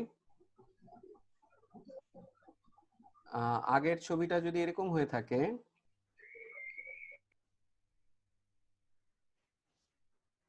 ভাইয়া এটা কি শুধু ফ্যানের ক্ষেত্রে নাকি অন্য কোনো মেশিনের ক্ষেত্রে? অনেক মেশিন আছে এরকম, ইভেন এসির ক্ষেত্রেও, এসিরও ক্যাপাসিটর আছে। আচ্ছা, ধরো এই যে উপরের ছবির এই যে এই পার্টটা এখানে আমি আঁকছি, ঠিক আছে? ক্যাপাসিটর ইউজ করার ফলে যেটা হয়ে যায় সেটা হচ্ছে এই যে যে ব্ল্যাক লাইনটা দেখতেছি না আমরা, এই ব্ল্যাক লাইনটা আমরা অ্যাটেন্ড করি। এখন কথা হচ্ছে এই ব্ল্যাক লাইনটা আমরা কিভাবে পাইলাম, আমরা যদি একটু দেখি। তো আমরা উপরের থেকে এক্সপ্লেইন করা শুরু করি, সবাই একটু মনোযোগ দিও, কারণ এগুলো আমরা পড়াবো এমনিতে সেমিকন্ডাক্টর চ্যাপ্টারে পড়াবো আবারও, বাট আমরা এখানে ক্যাপাসিটর যেহেতু পড়তেছি, ক্যাপাসিটর কিভাবে কাজ করে, কেন আমরা পড়তেছি, এই জিনিসটা যদি বুঝতে পারো তাহলে এটার প্রতি আগ্রহ আরো বাড়বে, ঠিক আছে? তো এখানে যেটা হয় আমি বলি, তোমরা কি খেয়াল করছো যে মাঝে মাঝে কারেন্টের ভ্যালু অনেক বেশি হয়ে যাচ্ছে? দেখো এই জায়গাটায় কারেন্টের ভ্যালু অনেক বেশি না? খেয়াল করছি এইখানে যে কারেন্টের ভ্যালু অনেক বেশি, যেটা করা হয়, ধরো আমি একটা রেজিস্ট্যান্স আঁকি, এই রেজিস্ট্যান্সের প্যারালালি একটা ক্যাপাসিটর লাগাই দিই। তো যেই ঘটনাটা ঘটে, ধরো এটা হচ্ছে আমার ফ্যান, যে কোনো রেজিস্ট্যান্স আমরা বলতে পারি, ফ্যান, লাইট, এরা সবাই রেজিস্ট্যান্স। তাহলে যখন মেইন কারেন্টটা আসলো, অনেক হাই কারেন্ট আসলো ধরো এখান থেকে, এই হাই কারেন্টের সময় ফ্যানের ভিতর দিয়ে পুরা কারেন্টটা যায় না, হয়তো 80% কারেন্ট এদিক দিয়ে গেছে আর কিছু চার্জ গেছে হচ্ছে এই ক্যাপাসিটরকে চার্জিত করতে। আমি কি কথা বুঝাইতে পারছি? যখন অ্যাকচুয়ালি ম্যাক্সিমাম কারেন্ট ফ্লো করে সার্কিটে, তখন সার্কিটে পুরো কারেন্টটা ফ্যানের ভিতর দিয়ে না যায়, ধরো 70-80% যাচ্ছে আর বাকিটা হচ্ছে ক্যাপাসিটরকে চার্জিত করতেছে। ক্লিয়ার? কেন চার্জিত করতেছে? কারণ কিছুক্ষণ পর যখন কারেন্টের মান জিরোতে চলে আসবে, কারেন্টের মান জিরো মানে এই ভ্যালুটা জিরো হয়ে গেছে, তখন দেখা যাবে মেইন লাইন থেকে কারেন্ট আসে নাই, ক্যাপাসিটর থেকে চার্জ আইসে ফ্যানটাকে চালু রাখছে। তাহলে যেটা সুবিধা হইলো, এই যে ফ্যান যে মাঝে মাঝে বন্ধ হয়ে যেতে চাচ্ছিল, এই পার্টগুলো কিন্তু আর থাকবে না। কি বলছি বোঝা গেছে? তাহলে আমি এসি কারেন্ট দিয়ে একই সাথে ক্যাপাসিটরকে চার্জ করি, ফ্যানকেও চালাই, আবার যখন এসি কারেন্টের ভ্যালুগুলো জিরো হয়ে যাচ্ছে বা কমে যাচ্ছে, তখন ক্যাপাসিটর আবার সাপোর্ট দিচ্ছে ফ্যানটাকে চালু রাখতে বা একই স্পিডে ঘোরার জন্য, সেটাকে সাপোর্ট দিয়ে যাচ্ছে। আমার কথাটা কি বোঝা যাচ্ছে? জি স্যার। এই তাহলে ভাইয়া হাই ভ্যালু যখন আছে তখন হচ্ছে ক্যাপাসিটর চার্জিত হয়, আর যখন তুমি লো ভ্যালু গুলা পাইতেছো তখন ক্যাপাসিটর গুলা ডিসচার্জিং হয়। বলা যায় যখন মেইন কারেন্ট কমে যাচ্ছে তখন ক্যাপাসিটরের ডিসচার্জিং হয়, আর যখন মেইন কারেন্টটা অনেক বেশি আছে তখন ক্যাপাসিটর চার্জিং হয়। হ্যাঁ বলো, ঐশী মনে কিছু বলতে চাচ্ছিলা। তাহলে যে আমরা কারেন্টের সুইচ অফ করে দেওয়ার পরেও ফ্যান যে ঘুরে এই কারণেই ঘুরে? না, ওইটা তো জাস্ট ইনার্শিয়ার জন্য ঘুরে, ওটা হচ্ছে জড়তার জন্য ঘুরে। এরকম কেন হয়? হঠাৎ করে কারেন্ট একদম শূন্য কেন হয়ে যায়? ও এটা তো এসি কারেন্ট যখন আমরা পড়বো চ্যাপ্টার 6, সম্ভবত চ্যাপ্টার 6 এ এগুলো আমরা ডিটেইলে আলোচনা করব, আসলে চ্যাপ্টার 5 ঠিক আছে। তো এসি কারেন্ট কিভাবে বানানো হয় টানানো হয় ওগুলো অ্যানিমেশন দেখাবো। ইনফ্যাক্ট আজকেও আমাদের একটা অ্যানিমেশন আছে ক্যাপাসিটরের চার্জিং ডিসচার্জিং নিয়ে, ওইটাও দেখবো আমরা। আচ্ছা ঠিক আছে, ওকে। তো চলো আমরা সামনের দিকে মুভ করি। একজন আছে রোকাইয়া, ও শুধু জয়েন করে লিভ না, ও মানে অটোমেটিক লিভ হয়ে যায়, ওর একটু পর পর এসে দেখা যায় জয়েন করতেছে সে। ওকে, তাহলে আমরা এই পর্যন্ত কি মোটামুটি বুঝতে পারছি? সবাই কি এই পর্যন্ত ক্লিয়ার? আচ্ছা, যদি এই পর্যন্ত ক্লিয়ার থাকে তাহলে আমরা সামনের দিকে মুভ করি। আমরা এই পেজটাকে আবারও ডান সাইডটা আবার মুছে ফেলি। স্যার স্যার বলো বলো। স্যার ক্যাপাসিটরে যে কারেন্টটা যায় কি পরিমাণ কারেন্ট যায়? ওইটা হয়তো দেখা যাচ্ছে যখন ম্যাক্সিমাম কারেন্টটা ফ্লো করে তখন হয়তো ও 30% কারেন্ট নিয়ে নিচ্ছে, আবার যখন কারেন্টের ভ্যালু 50% এ চলে আসে তখন ও আবার কম কম নেয়, অথবা উল্টা দেয়া শুরু করে অনেকটা। আচ্ছা, এবং আমরা কারেন্ট যখন আচ্ছা একটা কথা আমি একটু বলে ফেলি, আমি কি বলতে পারি এই যে ক্যাপাসিটর এটা কি করলো, একটা সিগন্যাল ছিল এরকম যেটার হাই লো ভ্যালু ছিল, আমি বলতে পারি ওটাকে অনেকটা ফ্ল্যাট করে দিচ্ছে ক্যাপাসিটর।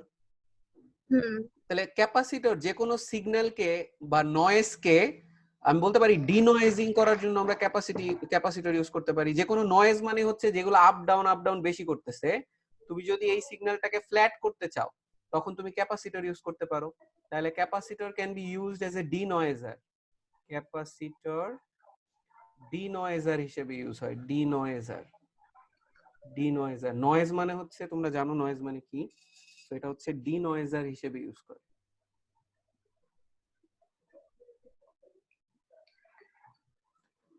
যেমন আমি যে মাইক্রোফোনটা এখন ইউজ করতেছি, আমি একটু ভিডিওটা অন করি। আচ্ছা, আমি এখানে দেখো একটা মাইক্রোফোন ইউজ করতেছি, এই মাইক্রোফোনের সাথে এখানে একটা দেখো কন্ডেন্সার নামে একটা জিনিস আছে, যেটার কাজ হচ্ছে আমি যে কথা বলতেছি ও এই কথার মধ্যে অনেক কিন্তু নয়েজ থাকে, আশেপাশের ব্যাকগ্রাউন্ড সাউন্ড থাকে। সো এই কন্ডেন্সারের কাজ হচ্ছে আমার কথার সাথে যে নয়েজ গুলা ও কালেক্ট করতেছে, এই মাইক্রোফোনে কালেক্টেড নয়েজ গুলাকে ও সরায় ফেলে। ঠিক আছে, ফলে আমরা যেটা হয় যে ডিনয়েজ করা সাউন্ডটা তোমরা পাইতেছো, একটু বেটার সাউন্ড পাইতেছো।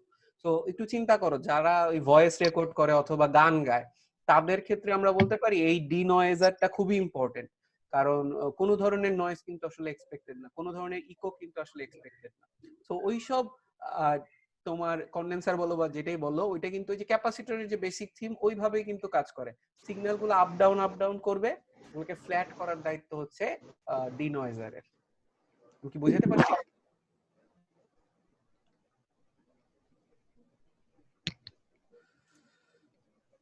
আচ্ছা, পান্থ জিজ্ঞেস করছে যে ফিউজে আর ক্যাপাসিটরের মধ্যে ডিফারেন্স কি? অনেক ডিফারেন্স। ফিউজ হচ্ছে যে একটা ম্যাক্সিমাম কারেন্ট ফ্লো করতে দিবে, এর থেকে বেশি ফ্লো করলেই ফিউজটা হচ্ছে কেটে যায় বা বাসাবাড়ির লাইন ডিসকানেক্টেড হয়ে যায়, ঠিক আছে? আর ক্যাপাসিটর টোটালি ডিফারেন্ট। ক্যাপাসিটরের কাজ হচ্ছে চার্জ ধরে রাখা, যখন এক্সট্রা থাকবে আর যখন চার্জ দরকার হবে, কারেন্ট দরকার হবে, ও তখন কারেন্টের সাপ্লাই দেবে। সো আমরা আবার গেট ব্যাক করি। কারো কোনো কোশ্চেন থাকলে কোশ্চেন করতে পারো। স্যার কারেন্ট যখন চলে যায় তখন তো লাইক ক্যাপাসিটরের চার্জিং অবস্থার কারণে কিছুক্ষণ ফ্যান বা লাইটটাকে চলা উচিত না?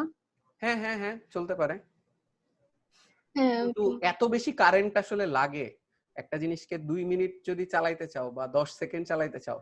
দেখো আমি যে ছবিটা আঁকছি, এই যে তোমরা যে দেখতেছো যে উপরে নিচে যাচ্ছে, এটা সেকেন্ডে 50 বার হচ্ছে, তুমি বুঝতেছো? সেকেন্ডে 50 বার উপরে নিচে যাচ্ছে। তার মানে ক্যাপাসিটর কিন্তু খুব অল্প টাইম পায় চার্জিত হওয়ার জন্য, খুব অল্প টাইম পায় ডিসচার্জিত হওয়ার জন্য। ক্যাপাসিটরে খুব ধরো ন্যানো সেকেন্ড ধরে বা মাইক্রো সেকেন্ড ধরে চার্জিত হয়েছে, ঠিক আছে? মাইক্রো সেকেন্ড ধরে চার্জিত হয়ে তো সে 5 সেকেন্ড ধরে তোমার ফ্যান চালু রাখতে পারবে না বা এসি চালু রাখতে পারবে না। আমার কথা কি বোঝা গেছে? ওটাতে জি স্যার। এতটাও কারেন্ট থাকে না যে অনেকক্ষণ ধরে চালায় রাখবে।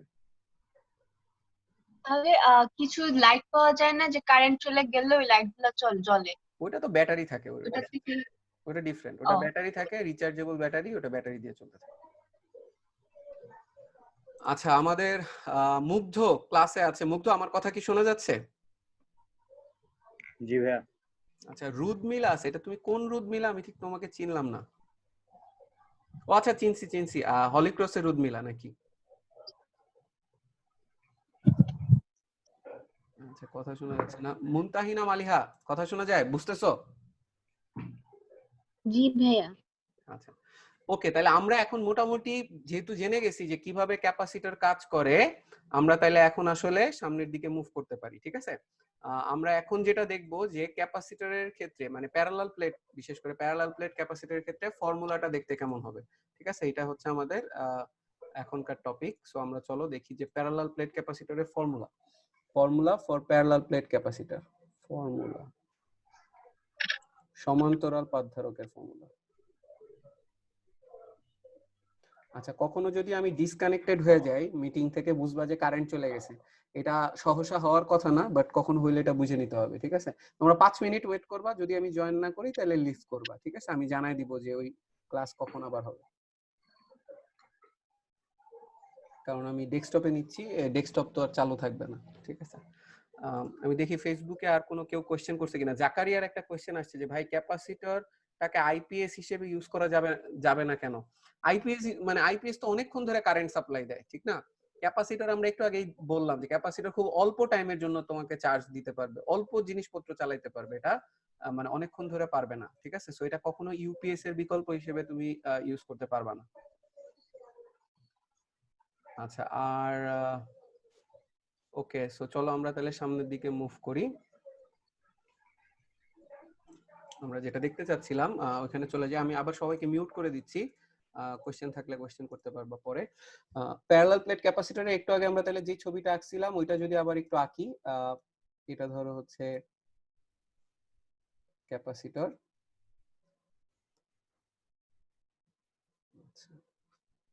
আমি পুরা ছবি আর আঁকতেছি না, সার্কিটটা জাস্ট হচ্ছে এই পার্টটা আঁকতেছি। এই পার্টে আমরা দেখছিলাম যে এখানে পজিটিভ চার্জ ছিল,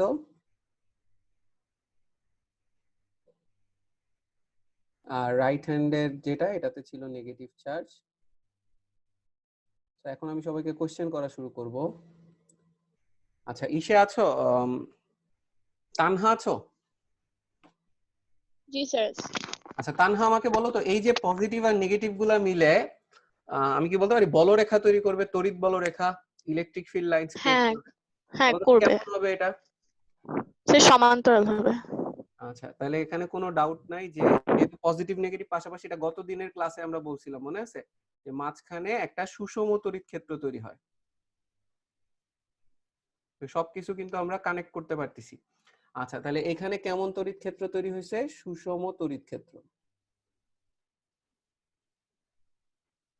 আচ্ছা, আমাদের ফর্মুলাটা কি ছিল? ক্যাপাসিটেন্সের ফর্মুলা, যে ধারকত্বের ফর্মুলা, যে কোনো ধারকের ধারকত্বের ফর্মুলা ধারকত্ব সি সমান সমান হচ্ছে কিউ ডিভাইডেড বাই ভি ছিল। সো দেখো তো আমরা কি লিখতে পারি কিনা যে এই ভি সমান সমান কি লেখা যাবে ই ইন্টু ডি। দেখো তো তোমরা বুঝো কিনা। হ্যাঁ, ভি কে কেন ই ইন্টু ডি লিখতে পারলাম? কারণ আমরা কারণ এটা দেখছিলাম সমান্তরাল না সমান্তরাল বা সুষম। সুষম তড়িৎ ক্ষেত্রের জন্য আমরা লিখতে পারি V equal to E into D. ঠিক আছে, আচ্ছা এখন আমরা তাহলে ই ইন্টু ডি বসাইছি। এখন আসো যে আবার ই এর ফর্মুলা কি ছিল আমরা যদি একটু মনে করার চেষ্টা করি। ই এর ফর্মুলা মনে আছে বিন্দু চার্জের জন্য এরকম ছিল 1/4 pi epsilon naught q by r square. বিন্দু চার্জের জন্য ছিল E equal to 1/4 pi epsilon naught q by r square. এখন এই ফর্মুলাটা কি আমি এইখানে যে চার্জগুলো আছে এগুলো কি বিন্দু চার্জ নাকি বিস্তৃত চার্জ? না, বিন্দু চার্জ। এখানে কি একটা চার্জ আছে নাকি অসংখ্য চার্জ এবং ছড়া স্যার ছিটা? বিস্তৃত চার্জ। বিস্তৃত। তাহলে এই ফর্মুলা কিন্তু লেখা যাবে না, এখানে অন্য কোনো ফর্মুলা লিখতে হবে। ঠিক আছে, বিস্তৃত চার্জের জন্য কিভাবে বের করে আমরা কিন্তু এখনো শিখি নেই। আমরা একটা শিখছি যে গোলকের ক্ষেত্রে কি হবে, ওইটা একটু শিখছিলাম, ওইখানে বিস্তৃত ছিল বাট ওইটাও একটা ওই যে অ্যানালজি ইউজ করে বা একটা হাইপোথিসিস ইউজ করছিলাম যে পৃষ্ঠে থাকা যে কথা কেন্দ্রে থাকলেও বলরেখা কিভাবে তৈরি হয়, এই জন্য আমরা কেন্দ্র থেকে সব হিসাবগুলা করছিলাম। বাট এখানে তো গোলকও না। ঠিক আছে, তো এই ক্ষেত্রে ই এর ফর্মুলাটা কেমন হবে এটা আমরা শিখবো হচ্ছে গাউসের সূত্র থেকে, যেটা আমরা হয়তো নেক্সট দিন শুরু করতে পারবো, আজকে না। তো গাউসের সূত্র যেহেতু জানি না, আপাতত যেটা আমরা করব এই ই কেই এই বিন্দু চার্জের জন্য যে ইটা আছে এটাকে আমরা জাস্ট এইভাবে একটু লিখতে পারি কিনা একটু দেখো তো। কিউ বাই 4 পাই, এই কিউটাকে আমরা বড় হাতের দেই তাহলে সুবিধা হবে, যেহেতু আমরা উপরে এখানে বড় হাতের কিউ দিয়ে শুরু করছি। 4 পাই আর স্কয়ার ইনটু এপসাইলন নট লেখা যায়। 4 পাই এর সাথে আর স্কয়ার রাখছি আর এপসাইলন নটটাকে আলাদা রাখছি। এই 4 পাই আর স্কয়ার কি অনেকটা এরিয়া টাইপের একটা জিনিস না? কার এরিয়া বলো তো 4 পাই আর স্কয়ার? গোলকের এরিয়া। গোলকের পৃষ্ঠের ক্ষেত্রফল। সেই পৃষ্ঠে কিন্তু গোলকের চার্জগুলো থাকে। সো গোলকের ক্ষেত্রে কিন্তু আমরা এটা লিখতে পারতাম এ, এরিয়াটাকে এ লিখতে পারতাম, এটাকে এপসাইলন নট আর উপরেরটাকে কিউ লেখা যায়। তাহলে গোলকের জন্য কিন্তু এটা লেখা যায়। এটা কার জন্য লেখা যায়? গোলক। তো মজার ব্যাপার হচ্ছে তোমরা দেখবা এই সমান্তরাল পাতের জন্য আমরা যখন ফর্মুলা ডেরাইভ করব যেটা কিনা হবে হচ্ছে গাউসের সূত্র থেকে, সমান্তরাল পাতের ক্ষেত্রেও এই ফর্মুলাটা একই রকম থাকবে, q by A epsilon naught. এখনই কোশ্চেন করো না যে কেন এটাই হলো, কারণ এটার আমরা ডেরাইভেশনই দেখবো, কোনো সমস্যা নেই। আচ্ছা যদি এটা হয়ে থাকে তাহলে দেখো তো আমরা কি একটা জিনিস লিখতে পারি কিনা। আমরা কি এই জিনিসটা লিখতে পারি, এই যে ই এর ভ্যালুটা আমরা এখানে বসাই দিতে পারি। আমরা যদি ই এর ভ্যালুটা এখানে বসাই, ই এর ভ্যালুটা যদি এই উপরের ফর্মুলাটাতে বসাই তাহলে কি আসবে আমরা একটু দেখে ফেলি। আমাদের ছিল হচ্ছে c is equal to q by e into d, আমরা এখন লিখতে পারবো q by e হচ্ছে q by a epsilon naught into d। ঠিক আছে প্রমি? বুঝতেছি? জি স্যার। এখন উপরে নিচে কিউ আর কিউ কাটাকাটি করে দেয়া যায়, তাহলে দেখো তো এটার ফর্মুলা কি, a epsilon naught by d divided by d. আচ্ছা এইটাকে আমরা বলতেছি হচ্ছে সমান্তরাল পাত ধারকের ফর্মুলা। ঠিক আছে, এটাকে আমরা বলতেছি সমান্তরাল পাত ধারকের ফর্মুলা। এবং এটা কেমনে মনে রাখতে পারি, এটা অনেক মনে রাখার ওয়ে আছে। আমরা আমাদের সময় সোহাগ ভাই এটা মনে রাখার একটা সিস্টেম বলছিল যে কবে আসবে ঈদের দিন, কবে আসবে ঈদের দিন। ঠিক আছে, কবে হচ্ছে সি, আসবে এরিয়া, ঈদের হচ্ছে এপসাইলন নট, ডি হচ্ছে দিন। লাগো। আচ্ছা তাহলে আমাদের কি ফর্মুলাটা মনে থাকবে সবার? লামিয়া শাওরিন, আমার কথা শোনা যাচ্ছে? জি স্যার। আচ্ছা আমরা কি বুঝছি ফর্মুলাটা কিভাবে আসলো? জি স্যার। ওকে, ভেরি গুড। আচ্ছা আমাদের কি ফেসবুক লাইভটা বন্ধ হয়ে গেছে? কোনো দেখতে পারতেছি না কোনো কারণে।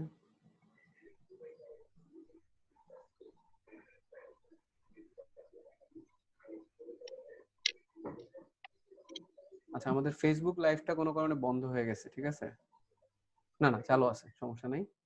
তো যারা ফেসবুকে আসো একটু কমেন্ট করে জানাও তোমরা কি আমাদের সাথে আছো কিনা, হারায় গেলা কিনা।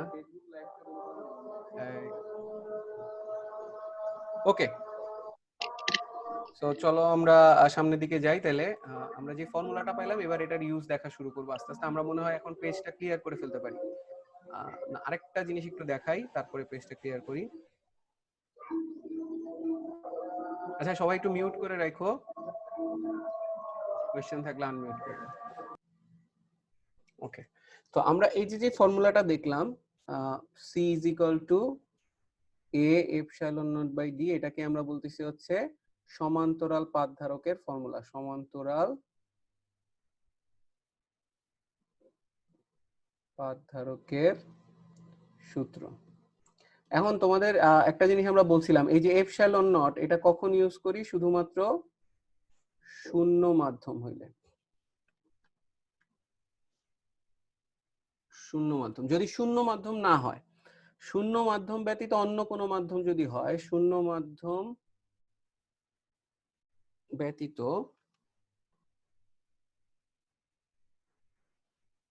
অন্য মাধ্যম যদি হয়, তাহলে অন্য মাধ্যম হইলে ওইটাকে আর এপসাইলন নট বলবো না, ওটাকে শুধু এপসাইলন বলবো। ঠিক আছে, এপসাইলন হচ্ছে যে কোনো মাধ্যমের, এটাকে একটা নাম দিছিলাম আমরাও, তোমাদের মনে আছে নিশ্চয়ই, এটাকে বলি ভেদন যোগ্যতা, মাধ্যমের ভেদন যোগ্যতা, মাধ্যমের পারমিটিভিটি বলে, ভেদন যোগ্যতা। সো যে কোনো মাধ্যমের ভেদন যোগ্যতা যদি এপসাইলন হয়। এখন আরেকটা জিনিস সম্পর্কে আমাদের একটু জানতে হবে, সেটা হচ্ছে ডাইইলেকট্রিক কনস্ট্যান্ট বা ডাইইলেকট্রিক ধ্রুবক। ডাইইলেকট্রিক ধ্রুবক বা dielectric constant, dielectric constant. So dielectric কনস্ট্যান্টের ক্ষেত্রে এটাকে আমরা কে দ্বারা প্রকাশ করি, এবং এই কে এর ফর্মুলা হয় হচ্ছে এপসাইলন বাই এপসাইলন নট, অর্থাৎ যে কোনো মাধ্যমের ভেদনযোগ্যতা ডিভাইডেড বাই হচ্ছে শূন্য মাধ্যমের ভেদনযোগ্যতা, এই অনুপাতটাকে আমরা বলি হচ্ছে তোমার ডাইইলেকট্রিক কনস্ট্যান্ট বা ডাইইলেকট্রিক ধ্রুবক। ঠিক আছে, আচ্ছা, তাহলে যে কোনো মাধ্যমের ভেদনযোগ্যতা ডিভাইডেড বাই শূন্য মাধ্যমের ভেদনযোগ্যতা, এটাকে আমরা নাম দিচ্ছি হচ্ছে ডাইইলেকট্রিক কনস্ট্যান্ট। নরমালি মনে রাখবা কে এর ভ্যালুগুলা সবসময় গ্রেটার অর ইকুয়াল 1 হবে। ঠিক আছে, আমরা যদি শূন্য মাধ্যমই ধরি, শূন্য মাধ্যম হলে কে এর মান 1, কারণ খুব সিম্পল, কারণ যে কোনো মাধ্যমের ভেদনযোগ্যতার মধ্যে পড়বে শূন্য মাধ্যমের ভেদনযোগ্যতা, নিচে তো শূন্য মাধ্যমের ভেদনযোগ্যতা আছে, তাহলে হচ্ছে কে এর ভ্যালু 1 হবে। যেমন আমি জাস্ট একটা আইডিয়া দিই, পানির ক্ষেত্রে কে ডাব্লিউ যদি বলি, পানির ডাইইলেকট্রিক কনস্ট্যান্ট হচ্ছে 80। আচ্ছা, কেউ কি বলতে পারবা যে পানির ডাইইলেকট্রিক কনস্ট্যান্ট 80 দিয়ে কি বোঝা যাচ্ছে বা কি বুঝাইতে চাচ্ছে? তোমাদের কাছ থেকে একটু শুনতে চাচ্ছি, পানির ডাইইলেকট্রিক কনস্ট্যান্ট 80 এটা দিয়ে কি বোঝায়? মানে হচ্ছে শূন্য মাধ্যমে যে ভেদন যোগ্যতা সেটার 80 গুণ হচ্ছে পানির ভেদন যোগ্যতা। এক্স্যাক্টলি, তাহলে আমরা বলতে পারি যে সবচেয়ে কম ভেদন যোগ্যতা হচ্ছে শূন্য মাধ্যমের, আর শূন্য মাধ্যম ব্যতীত অন্য যে কোনো মাধ্যমের ভেদন যোগ্যতা আরো বেশি হবে। এই জন্য আমরা বলছি কে এর ভ্যালু 1 থেকে বড় হবে অথবা সমান হবে শূন্য মাধ্যম হলে। পানির ক্ষেত্রে 80 মানে হচ্ছে পানির ভেদন যোগ্যতা হচ্ছে 80 গুণ বেশি, শূন্য মাধ্যমের ভেদন যোগ্যতার থেকে 80 গুণ বেশি হচ্ছে পানির ভেদন যোগ্যতা। ঠিক আছে, এখন আমি জাস্ট একটা জিনিস একটু বুঝাই যে এই যে এপসাইলনের ভ্যালু কখন বেশি হয়। ঠিক আছে, এপসাইলনের ভ্যালু কখন বেশি হয় বা কে এর ভ্যালু কখন বেশি হয়, ঠিক আছে, এই জিনিসটা আমরা একটু কিছু এক্সাম্পল দিব, ওইটা মানে একটা কথা বলবো, পরে এটার এক্সপ্লেনেশন দিব। সবসময় আমরা এই জিনিসটা মনে রাখবো, যেসব মাধ্যমের পোলারিটি বেশি, যেসব মাধ্যমের পোলার ধর্ম বেশি হবে, সেই সব ধর্মের এপসাইলনের মান বেশি, কে এর মানও বেশি হয়। এটা এক্সপ্লেনেশনটা আমরা পরে দিব, এটা জাস্ট এখন আপাতত একটু লিখে রাখতে পারো অথবা মনে রাখতে পারো যে যেসব মিডিয়ামের অ্যাকচুয়ালি পোলারিটি আছে, যেমন পানি, আমরা জানি পানির পোলারিটি আছে, ঠিক না? সবাই পড়ছো না কেমিস্ট্রিতে? পানির মধ্যে এইচটা হচ্ছে কি পজিটিভ সাইড হয়, আর অক্সিজেনটা কি হয় নেগেটিভ সাইড। তার মানে পানির পোলারিটি আছে, এবং পানির যেমন পোলারিটি আছে এরকম অন্যান্য যাদের পোলারিটি আছে তাদের কে এর মানটা বেশি হয়। যত পোলার ধর্ম বেশি হবে কে এর মানটা তত বেশি হবে। পোলার ধর্ম বেশি হইলে যেটা হয় অ্যাকচুয়ালি, সেটা হচ্ছে পোলার ধর্ম বেশি হইলেই তড়িৎ বলগুলা কমে যেতে থাকে। যেমন দুইটা চার্জ বাতাসে যে বলে আকর্ষণ করে, পানিতে ওই একই দূরত্ব যদি রাখো তার থেকে অ্যাকচুয়ালি কম বলে আকর্ষণ করবে। আমি আবারও বলি, দুইটা চার্জ তুমি যদি বাতাসে রাখো তাহলে একটা আরেকটাকে যে বলে আকর্ষণ করবে, তুমি যদি ওই দুইটা চার্জকে পানিতে নিয়ে যাও তাহলে তার থেকে কম বলে আকর্ষণ করবে। কেউ কি বলতে পারবা কেন? একটা ফর্মুলা মানে বাধা দিবে বেশি। না, তুমি পানির অণুগুলো আকর্ষণ করবে, এর জন্য তাদের নিজেদের মধ্যে আকর্ষণ কমে যাবে। আচ্ছা অথবা কোনো একটা ফর্মুলা দিয়ে এক্সপ্লেইন করার চেষ্টা করতে পারবা?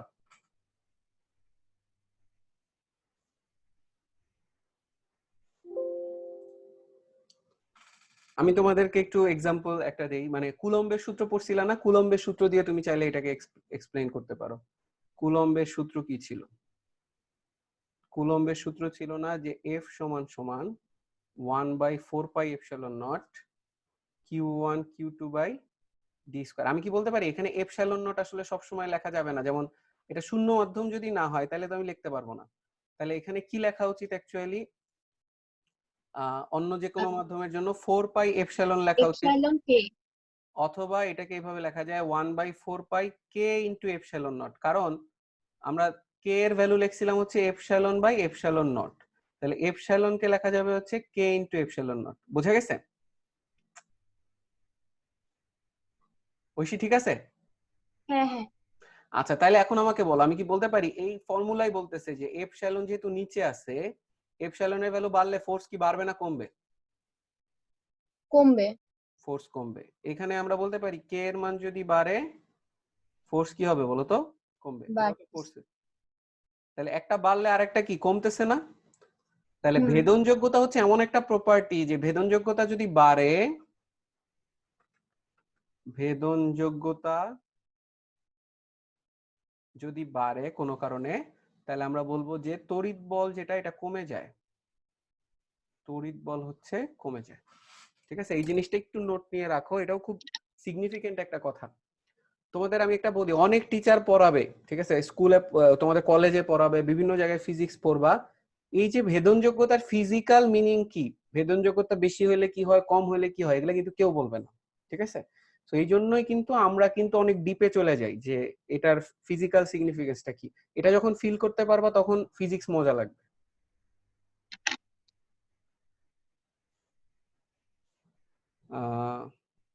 ফেসবুকে তোমরা একটু জানাও যে এই ভেদনযোগ্যতার কনসেপ্ট এবং কে এর কনসেপ্ট, এই জিনিসগুলো আমরা ক্লিয়ার হয়েছে কিনা, ডাইইলেকট্রিক কনস্ট্যান্টের কনসেপ্টটা। ওকে, সো চলো আমরা তাহলে সামনের দিকে মুভ করি। এখন আসো যে আমরা যে ফর্মুলা একটু আগে দেখছিলাম ওই রিলেটেড একটা প্রবলেম সলভ করে ফেলি। এটা হচ্ছে সমান্তরাল পাত ধারকের প্রবলেম।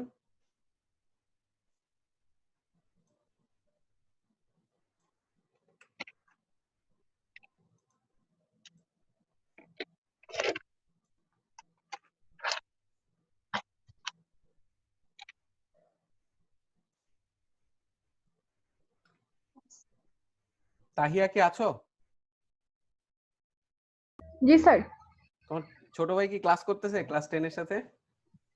জি স্যার, ও গতকালকেও করছে 2টা ক্লাসে, আজকেও দুপুরের ক্লাসটা করছে, আচ্ছা, ও কি বুঝতে আর পারছে? রাতের ক্লাসটাও করবে।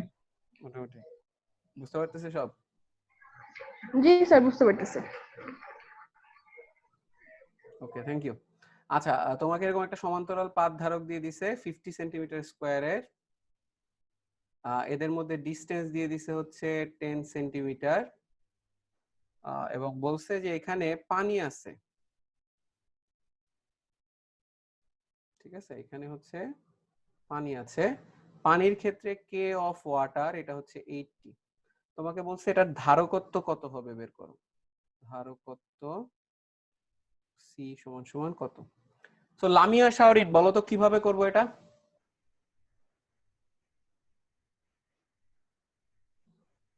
আছো ক্লাসে? মনে হয় নাই। মাইশা বলো এটা কিভাবে করব?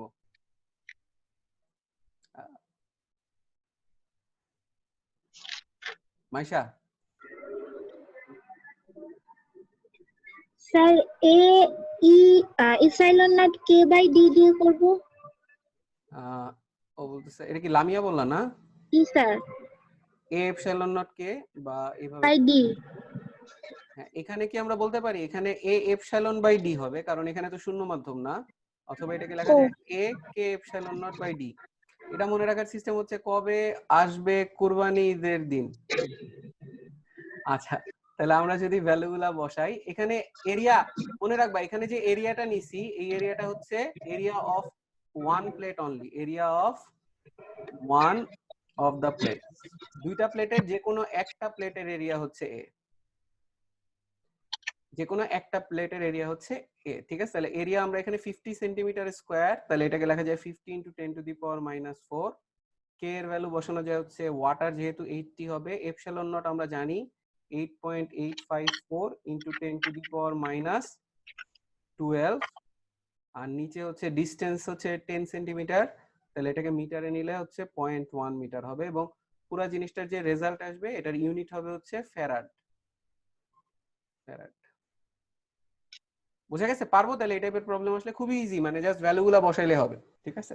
বাট জিনিসটা ফর্মুলাটা কিভাবে আসছে, কেন এরকম হলো, এটা কিন্তু ইম্পর্টেন্ট। সবাই যদি বুঝে থাকি তাহলে আমরা পরের প্রবলেমে চলে যাব। আমরা আজকে আসলে মেইনলি কাল এর পরের দিনের যে ক্লাস হবে ওই ক্লাসে বেশি বেশি করে প্র্যাকটিস করব প্রবলেম, ঠিক আছে? আমরা এখনো আরেকটা থিওরি বাকি আছে, ওই থিওরিটা দেখাইলে আমরা ধারক মোটামুটি অনেকখানি শেষ করে ফেলতে পারবো, তারপরে একটা একটা করে প্রবলেম দেখতে পারবো আমরা। সবাই কি এই পর্যন্ত ক্লিয়ার হয়েছে? জি স্যার। জি স্যার। এখন আমি তোমাদের একটু ধান্দায় ফেলায় দেই।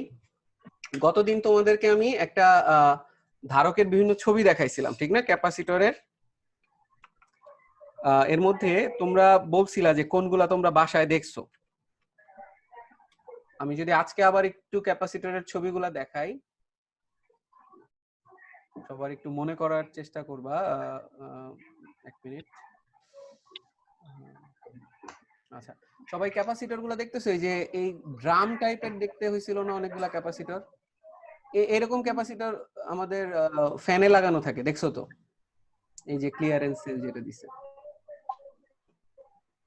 তোমরা কি কেউ বলতে পারবা এই ক্যাপাসিটর তো ভাইয়া গোলক না, এই ক্যাপাসিটর কি প্যারালাল প্লেট ক্যাপাসিটর কিনা? গোলক তো না, ঠিক না? কারণ এটা স্ফিয়ার না, আমরা দেখতেই পারতেছি।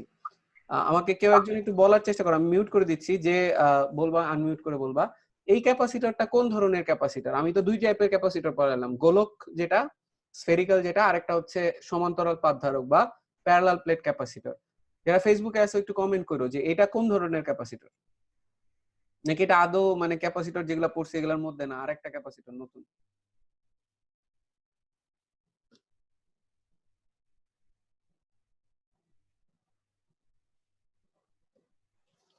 Anyone else? ভাইয়া প্যারালাল। সমান্তরাল পাতধারক। কেমনে সমান্তরাল? এটা কি দেখতে দুইটা প্লেট আছে সমান্তরালে? স্যার উপরে ওইটা এই যে এই দুইটা সমান্তরাল নাকি? শুধু এই দুইটাই কি প্লেট? এই দুইটা দিয়ে কি তৈরি হয়েছে জিনিসটা? অ্যানসার হচ্ছে না, এখানে আসলে দুইটা প্লেট আছে, ওরা প্যারালাল আছে। কেমনে আমি জাস্ট একটু আইডিয়া দিই, আমি একটু আমার ভিডিওটা অন করতেছি তাহলে তোমরা বুঝতে পারবা। যেমন তোমরা সবাই আশা করি খাইছো, কি বলে এটাকে, দুইটা পরোটার মাঝখানে একটা ডিম দিয়ে খাইছো না? দুইটা পরোটার মাঝখানে ডিম দিয়ে রোল করছো না তোমরা পরোটাকে? রোল। হ্যাঁ, তাহলে ওই যে রোল করছো, আমাকে বলো তো এই যে রোল করলা, এই যে একটার উপর দিয়ে আরেকটা যে দিলা, আমি বলতে পারি এই সারফেস আর এই সারফেস কিন্তু প্রত্যেকটা পয়েন্টে প্যারালালি রয়েছে। কি বলছি বোঝা গেছে? আর মাঝখানে ওই ডিমটা হচ্ছে এদেরকে ডাইরেক্ট কন্টাক্টে আসতে দিতেছে না। কি বলছি বোঝা গেছে? ডাইরেক্ট কন্টাক্টে আসলে তো প্লেট দুইটা লাগে গেলে তো আর ওটা স্থির তরিতে পড়তাম না, চলতরিত হয়ে যেত। প্লেট দুইটাকে লাগতে দিতেছে না ওই ডিমের মতো অংশটা। এখানে যেটা হয় কিনা, যে কোনো পেস্ট টাইপের জিনিস হয় বা পানি টাইপের জিনিস হয় বা কোনো একটা ম্যাটেরিয়াল হবে যেটা ডাইরেক্টলি কন্ডাক্টর না, কন্ডাক্টর অফ ইলেকট্রিসিটি না, যেটা অপরিবাহী কিন্তু দুইটাকে সেপারেট রাখবে। তাহলে দুইটা প্লেট থাকবে, যে দুইটা প্লেট অনেকটা রয়েছে তোমার হচ্ছে ওই যে পরোটা দুইটার মতো, পরোটা দুইটাকে দুইটা প্লেটের মতো চিন্তা করতে পারো, এবং প্যারালালি রয়েছে কারণ কি প্রত্যেকটা জায়গায় যে ভাঁজ নিছে একই ভাবে ভাঁজ নিছে, এই জন্য দেখতে এরা প্যারালালের মতো হচ্ছে। তো এই যে আমরা যে ক্যাপাসিটরটা দেখি অ্যাকচুয়ালি এই যে গোল ড্রামের মতো, এটার ভিতরে আসলে দুইটা প্লেট এরকম প্যারালালি পেঁচানো আছে, ঠিক আছে? এই জন্য এটার নাম হচ্ছে প্যারালাল প্লেট ক্যাপাসিটর। আমরা কি বুঝতে পারছি? একটু কমেন্টে আমাদেরকে জানায় দাও। যারা অনলাইনে আছি আমরা কি ক্লিয়ার ব্যাপারটায়? হ্যাঁ ভাইয়া। বুঝছি। আচ্ছা, সাদিয়া বলছে প্যারালাল প্লেট ক্যাপাসিটর, মুনতাসির বলছে প্যারালাল প্লেট ক্যাপাসিটর। অ্যান্সার হচ্ছে হ্যাঁ, এরা আসলেই প্যারালাল প্লেট ক্যাপাসিটর ছিল। আচ্ছা, আমরা আবার আমাদের ইসে চলে যাই, স্কেচবুকে চলে যাই। তাহলে এখন আমরা মোটামুটি এই টাইপের প্রবলেম সলভ করতে পারলাম। এখন আসো যে একটা কোয়েশ্চেন আসে মাঝে মাঝে 2 মার্কের কোয়েশ্চেন, আমরা কোনো কোয়েশ্চেনকেই ছোটভাবে নিব না, আমরা এগুলো এক্সপ্লেইন করার চেষ্টা করব। কোয়েশ্চেনটা হচ্ছে এরকম যে ধারকের ভিতরে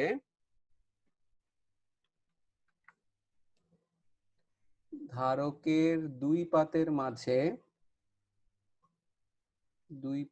মাঝে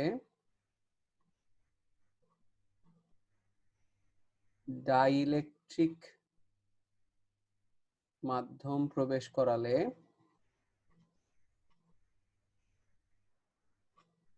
আচ্ছা, ডাইইলেকট্রিক মাধ্যম বলতে কি বোঝায়, কেউ কি বলতে পারবা?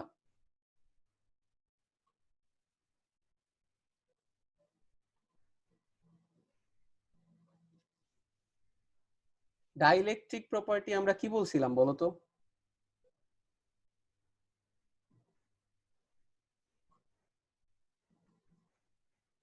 আচ্ছা, অনেকে মনে করতে পারতেছো না। ডাইইলেকট্রিক প্রপার্টি তখনই বেশি পাবে যদি পোলারিটি বাড়ে। কোন মিডিয়ামের পোলারিটি যদি বেশি হয় তাহলে তার ডাইইলেকট্রিক প্রপার্টি বেশি। তার মানে বোঝাইতেছে দুইটা প্লেটের মাঝখানে যদি ডাইইলেকট্রিক পদার্থ রাখা মানে হচ্ছে পোলার ধর্ম বিশিষ্ট কোনো পদার্থ যদি রাখি, যেগুলো অপরিবাহী, ডাইরেক্টলি তড়িৎ পরিবহন করে না কিন্তু পোলার ধর্ম আছে, যদি এরকম পদার্থ প্রবেশ করাও তাহলে ধারকের ধারকত্ব বৃদ্ধি পায়। এই জিনিসটা দেখাইতে বলছে, ঠিক আছে? তো আমাদের কোশ্চেনটা কি ক্লিয়ার তানহা? জি স্যার। ওকে, সো চলো আমরা এবার এটা প্রুফ করার চেষ্টা করি যে আসলে ডাইইলেকট্রিক পদার্থ প্রবেশ করালে কি ঘটনা ঘটে আমরা একটু দেখি, ঠিক আছে? তো আমরা একটা ছবি আঁকবো। এটা শুধুমাত্র তপন স্যারের বইতে অনেক সুন্দর মতো এক্সপ্লেইন করছে, পুরাতন বইতে এগুলো ছিল না, এগুলো নতুন বইতে অ্যাড করছে।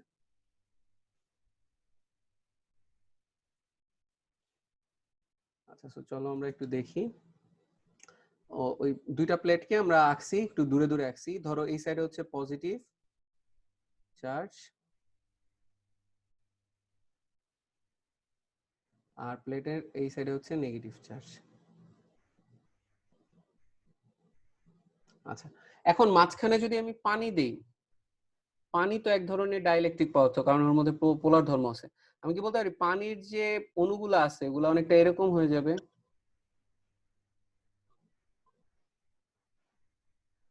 হ্যাঁ।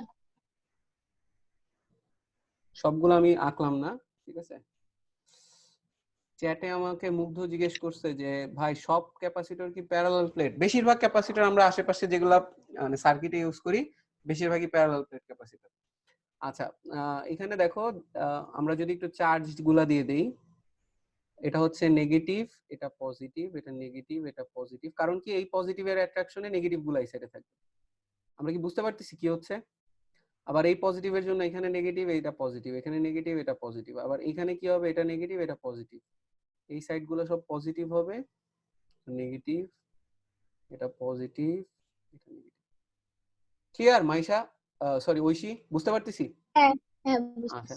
এখন দেখো এই পজিটিভ নেগেটিভ গুলার কথা ভুলে যাও। তুমি যদি পুরা পানির একটা খণ্ড চিন্তা করো, এখানে যদি পুরাটাকে একটা খণ্ড চিন্তা করো, আমরা পুরো জিনিসটাকে যদি এইভাবে দেখাই, সরি আমরা ব্ল্যাক কালারটা ইউজ করি। এই দুটা ছিল হচ্ছে প্লেট, ঠিক আছে? আর পানির কথা যদি চিন্তা করি, এর ভিতরে যে পানি রয়েছে, পানির একটা দলা চিন্তা করতে পারো, পানির খণ্ড, ঠিক আছে? তাহলে আমরা কি জিনিসটাকে এইভাবে বলতে পারি, এই যে যে ক্যাপাসিটরের যে দুইটা প্লেট রয়েছে, ক্যাপাসিটরের যে দুইটা প্লেট রয়েছে, এই দুইটা প্লেটের তো এই সাইডে পজিটিভ হয়েছিল আর এই সাইডে হচ্ছে নেগেটিভ হয়েছিল, ঠিক না? আচ্ছা, আর পানির ভিতরে যেই খণ্ডটা রয়েছে, পানির যে দলাটা রয়েছে, আমি বলতে পারি ওইটার ক্ষেত্রে হচ্ছে এই সাইডটা হয়ে রয়েছে নেগেটিভ। প্রমি কেন নেগেটিভ হয়েছে বলতো এই সাইডটা? পজিটিভ গুলার আকর্ষণে এই যে নেগেটিভ এই সাইডটা গুলার। দেখো, এখানে যে দেখছিলাম সব নেগেটিভ ছিল না বাম পাশ দিয়ে? এখানে সব নেগেটিভ, আর এই সাইডে ছিল না, এগুলো সব পজিটিভ।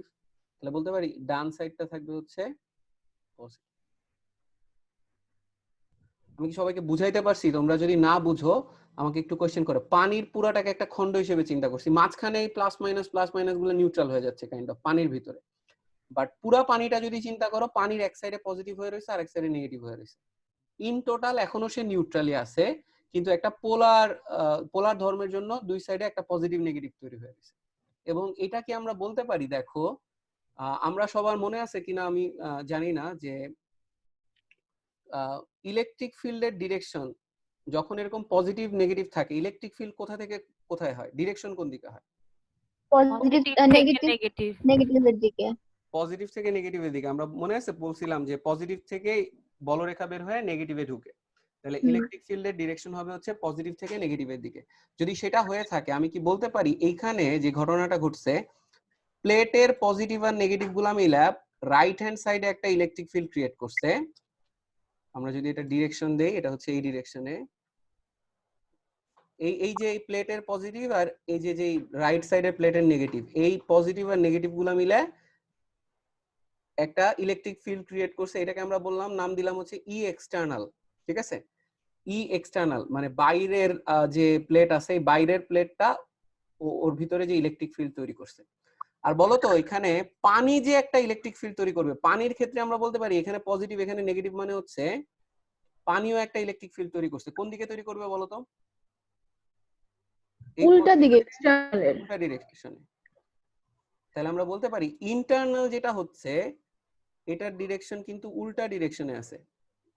ঠিক আছে, তাহলে আমাকে এখন আমরা যদি বলি নেট ইলেকট্রিক ফিল্ড, এই ক্ষেত্রে কি হবে? নেট ইলেকট্রিক ফিল্ড বলতে পারি যেহেতু অপোজিট ডিরেকশনে আছে, দুইটা বিয়োগ করতে হবে।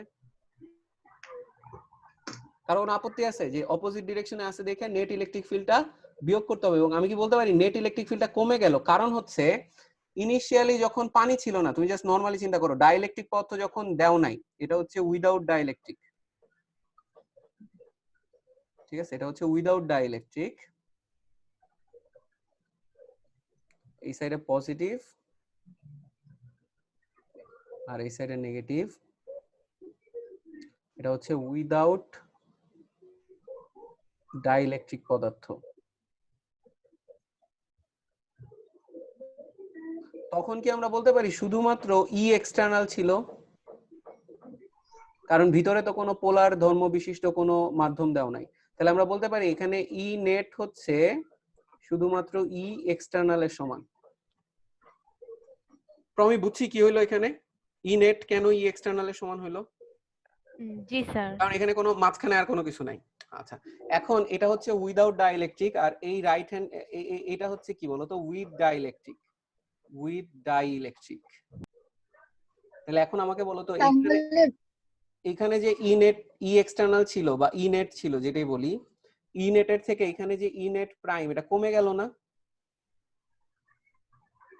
টোটাল ই কমে যাবে এই ক্ষেত্রে।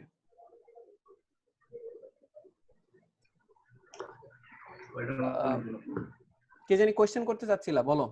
হ্যাঁ, ই এক্সটার্নাল যেটা, সেটা তো হচ্ছে যে দুইটা ধারকের পাতের মধ্যে যে প্রাবল্যটা, সেটা তাই না? তো পানির যে কণাগুলো তো যে ধারকের সাথে আছে, ওই মানে পানির কণা আর পাতের কণার মধ্যে কোনো বলরেখা হবে না? মানে পানির কণার ভিতরে যে বলরেখা হবে ওটা তো উল্টা ডিরেকশনে আসছে। মেইন কথা হচ্ছে প্লেট যেদিকে বলরেখা পাঠাতে যাচ্ছে, পানি তার উল্টা দিকে বলরেখা পাঠাতে যাচ্ছে, তাহলে দুইটার রেজাল্ট তো কমে যাবে। আর কেন এখানে নেগেটিভ পজিটিভ নিউট্রাল হচ্ছে না? অ্যানসার হচ্ছে এই নেগেটিভ পজিটিভ নিউট্রাল হচ্ছে না কারণ এরা তো অপরিবাহী। পরিবাহী হইলে শুধুমাত্র একটা পানি থেকে আর কি ডাইরেক্ট তোমার হচ্ছে প্লেটের ভিতরে ইলেকট্রন যেত, যেহেতু অপরিবাহী পানি থেকে প্লেটে ইলেকট্রন যাবে না। তাহিয়া কোনো কোশ্চেন করতেছিল মনে হয়? না স্যার, এটাই ছিল। আচ্ছা, হয়ে গেছে, ক্লিয়ার হয়ে গেছে। ওকে, তাহলে আমরা কি বলতে পারি যে যখন তুমি কোনো পানি টানি দাও নাই, ডাইইলেকট্রিক পদার্থ দাও নাই, শুধু এক্সটার্নাল ইলেকট্রিক ফিল্ডটা ছিল, ই নেটের ভ্যালু ছিল ই এক্সটার্নাল এর সমান। আর এখন যখন পানি দিছো, আমরা দেখলাম নেট ইলেকট্রিক ফিল্ডটা এক্সটার্নাল যা ছিল তার থেকে তো কমে গেল, কারণ এক্সটার্নাল থেকে এবার ইন্টারনালটা বিয়োগ করতে হচ্ছে। তাহলে টোটাল ইলেকট্রিক ফিল্ড কমে যাবে বা তড়িৎ প্রাবল্য, নেট তড়িৎ প্রাবল্য কমে যাবে। এখন আসো, নেট তড়িৎ প্রাবল্য কমলে আমরা বলতে পারি ফোর্স কমতেছে, কারণ প্রাবল্য এক ধরনের কি, প্রাবল্য এক ধরনের ফোর্স, মনে আছে আমরা বলছিলাম। তো যেহেতু প্রাবল্য এক ধরনের ফোর্স, তাহলে প্রাবল্য কমে যাওয়া মানে ফোর্স কমে যাওয়া। এখন তোমরা দেখো তো বুঝতেছো কিনা, আমরা একটু আগে যে ফর্মুলা দিছিলাম 1/4πε0 q1 q2 divided by d square, আমরা বলছিলাম না যে এখানে এপসাইলন না ইউজ করে যদি এপসাইলন ইউজ করি শুধু, মানে ভেদনযোগ্যতা যত বাড়ে, ভেদনযোগ্যতা যত বাড়ে তখন বলছিলাম না ফোর্স কমে যাবে। ভেদনযোগ্যতা বাড়া মানেই তো আসলে কি এপসাইলন বাড়া বা পোলার ধর্ম বাড়া বা কে এর মান বাড়া। তাহলে বাড়লে পরে ফোর্স কমে যাবে বা তড়িৎ প্রাবল্য কমে যাবে। এই পর্যন্ত কি আমরা ক্লিয়ার কিনা বলো? জি স্যার। আচ্ছা, এখন আসো যে এটার সাথে ধারকত্বের কি রিলেশন, কারণ আমাদের কোশ্চেনটা কিন্তু ছিল এরকম, আমাদের কোশ্চেন ছিল এরকম যে ডাইইলেকট্রিক মাধ্যম প্রবেশ করাইলে ধারকের ধারকত্ব বৃদ্ধি পায়, মানে এখানে প্রাবল্য কমে গেছে, তাহলে ধারকত্ব বৃদ্ধি কেমনে পাইলো আমরা একটু দেখি। সো সবাই বেসিক ফর্মুলাটার কথা মনে করি, যে বেসিক ফর্মুলাটা আমার এরকম ছিল C = Q/V, বা আমরা কি লিখতে পারি C = Q/V কে কি লেখা যায় E * D, ঐশী লেখা যায়? হ্যাঁ। আচ্ছা আচ্ছা, যদি লেখা যায় তাহলে আমাকে একটু বলো যে এই যে C = Q/E * D, এখানে E নেট কি কমে গেছে না? আমরা দেখছিলাম নেট ইলেকট্রিক ফিল্ড কমে গেল না? এখানে নেট ইলেকট্রিক ফিল্ড কমে গেছে, তাহলে এটা যদি কমে তাহলে ধারকত্ব কি বেড়ে যাবে না?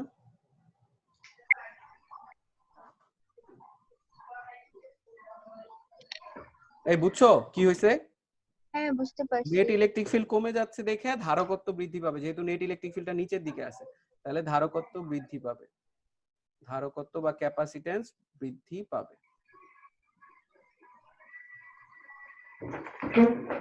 কেউ ক্লিয়ার না হয়ে থাকলে তাড়াতাড়ি এখনই সুযোগ, আনমিউট করে বলে ফেলো যদি ক্লিয়ার না হয়ে থাকো।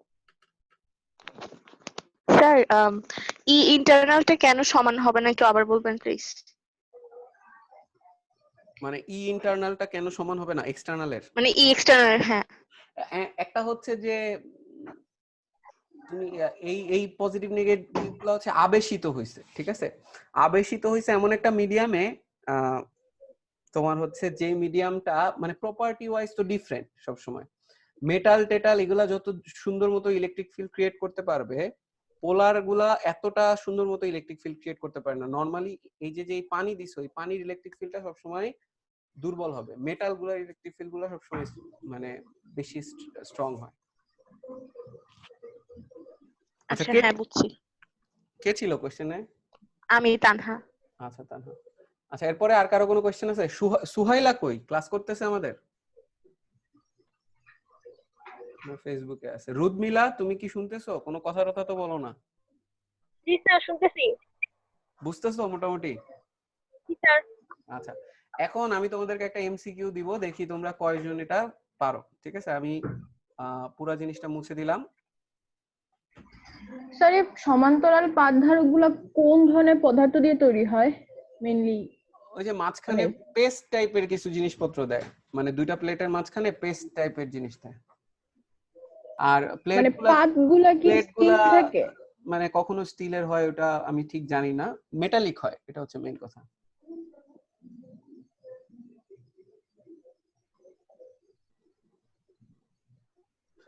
আচ্ছা, তোমরা একটু আগে যে কোশ্চেনটা দেখলা, এই কোশ্চেনটা আমরা ভার্সিটি লেভেলে যাই শিখছি যে কেন দুইটা প্লেটের মাঝখানে ডাইইলেকট্রিক পদার্থ দিলে ধারকত্ব বৃদ্ধি পায়। এখন এটা এইচএসসি লেভেলে চলে আসছে। সো আমরা কি ঠিকমতো বুঝতে পারছি? স্যার, এই কোশ্চেনটা কি C = A * ε0 K / D এই সূত্র দিয়ে প্রমাণ করা যাইতো না? হ্যাঁ, করা যায় তো, কিন্তু ওটা ম্যাথমেটিক্যাল প্রুফ হইতো। তুমি যেটা বলতেছো A K ε0/D, এটা হচ্ছে ম্যাথমেটিক্যাল এক্সপ্লেনেশন হইতো। 2 মার্কের কোশ্চেনে আসলে এরকম শুধু ম্যাথ দিয়ে এক্সপ্লেন করলে 1 পাবা, ফুল মার্কস পাবা না। তোমাকে থিওরিটা ব্যাখ্যা করতে হবে যে দুইটা প্লেটের মাঝখানে ডাইইলেকট্রিক দিলে আসলে তোমাকে বুঝাইতে হবে যে মাঝখানের ইলেকট্রিক ফিল্ডটা বাধা দিচ্ছে, ফলে নেট ইলেকট্রিক ফিল্ড কমে যায়, নেট ইলেকট্রিক ফিল্ড কমলে ধারকত্ব বেড়ে যায়।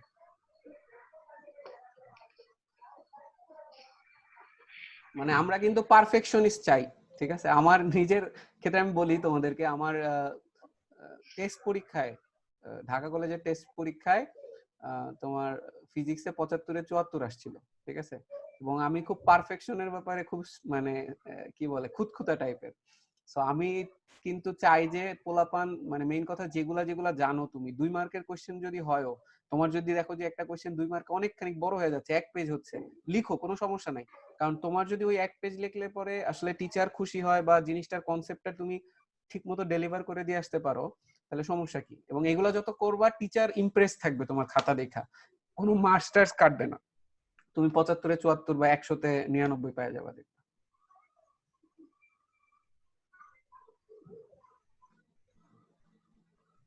নিজের গুণগান করে ফেললাম, সরি।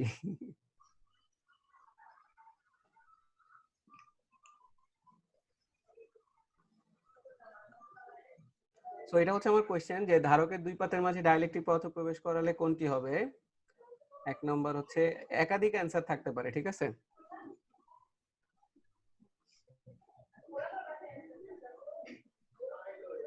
আমি একটু মিউট করে দিচ্ছি, অনেকের ব্যাকগ্রাউন্ড নয়েজ আসতেছে।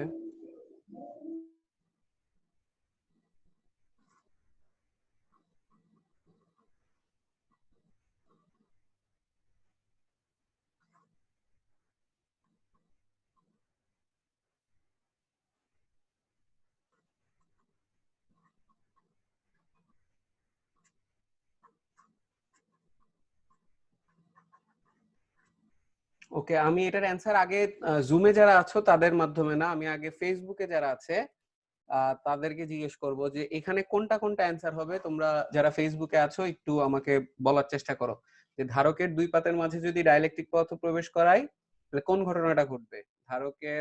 ধারকত্ব বৃদ্ধি পাবে, প্রাবল্য বাড়বে, আচ্ছা আরেকটা পয়েন্টও লিখতে পারো, ধারকত্ব হ্রাস পাবে,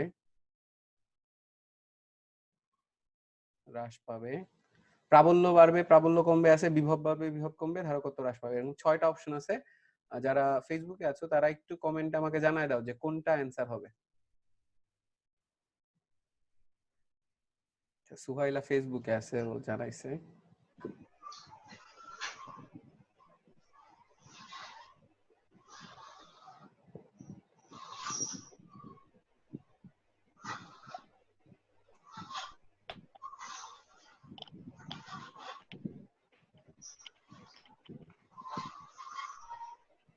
পান্থ বলছে হচ্ছে 135, আলিফ আল সিয়াম বলছে 135, মুতাসির শাহাদাত বলছে 135। বলো তোমাদের জুমে যারা আছো বলো কোনটা কোনটা অ্যানসার হবে? 135 বিভব আর প্রাবল্য কমবে। আচ্ছা 1 হবে, কি হবে? 5 ও হবে। 5টা কেন হবে এটা খুব সিম্পল, আমরা জানি না v = e * d, তো যেহেতু e কমতেছে এই জন্য বিভবটাও কমবে, ঠিক আছে? তাহলে অ্যানসার হবে 1, 3, 5। ভেরি গুড, অনেকে এটা অ্যানসার করতে পারছো। আমার ভালো লাগতেছে যে আমি যেটুকু ডেলিভারি করছি আশা করি তোমরা এটা বুঝতে পারছো, ঠিক আছে? আচ্ছা আমরা কি আজকে আর দেখবো? আমাদের অলরেডি 8:30টার কাছাকাছি চলে আসছি আমরা। আমি জানি অনলাইন ক্লাসগুলো অনেক ডিফিকাল্ট, কারণ হচ্ছে যে মানে যা শুইনা দেখে দেখা পড়া 1.5 ঘন্টা ধরে কনসেন্ট্রেশন ধরে রাখা এত সহজ কিছু না। তোমাদের কি মোটামুটি তোমরা কি অভ্যস্ত হয়ে যাইতেছো? অনলাইন ক্লাস কি খারাপ লাগতেছে না ঠিক আছে? একটু ফিডব্যাক নিই। ঐশী বলো, ঐশী তো অনলাইন ক্লাস করতে ভালো লাগতো না, লাইভ ক্লাস করতে ভালো লাগতো না, এখন কি মনে হচ্ছে? না, ভালো লাগে, কিন্তু যে ঘাড় ব্যথা করে অনেকক্ষণ ধরে এমনি তাকায় থাকতে। পারলে একটু ল্যাপটপ বা ডেস্কটপ নিয়ে বসবো, এটা হলে ভালো হবে, ঠিক আছে? বাকিদের কি অবস্থা? অনলাইন ঠিক আছে? স্যার অনলাইনে তো শুয়ে বসে খাইতে খাইতেও ক্লাস করা যায়, সমস্যা নেই। আচ্ছা তাহিয়ার জন্য খুবই ভালো এটা, কারণ হচ্ছে তাহিয়া আমাদের ক্লাস করতে আসতো সেই বসুন্ধরা আবাসিক এলাকা থেকে। সো ওর কিন্তু অনেক কষ্ট হইতো, ঠিক আছে? আসা যাওয়াতে একটা বিশাল প্যারা খাইতো। ও ফেসবুকে বরং লাইভে বাসায় শুয়ে বসে আনন্দে ক্লাস করতেছে, ওর ভাই ক্লাস করতেছে, ও খুব মজায় আছে। বাকিদের কি খবর? তানহা? আমার জন্য অনেক ভালো হয়েছে, কারণ আমি এখন কয়েকশো মাইল দূর থেকে ক্লাস করতেছি। তুই তো বান্দরবন না? জি ভাইয়া। ভালো, বান্দরবনে তুমি সবচেয়ে সেফ আছো, ওইখানে মনে হয় করোনা রোগী নাই। না, এই আমি যেখানে আছি সেখানেই আছে, বুঝছেন? বান্দরবনের প্রথম রোগীটা এখানেই শনাক্ত হয়েছে। তুমি নাকি আমি আবার এখানে ঢাকা বাঁচতে থেকে নিয়ে আসছিলাম। গেছো নাকি? ঢাকা থেকে আমি নিয়ে নেই না, আমি তো আসছি সেই 17 তারিখে।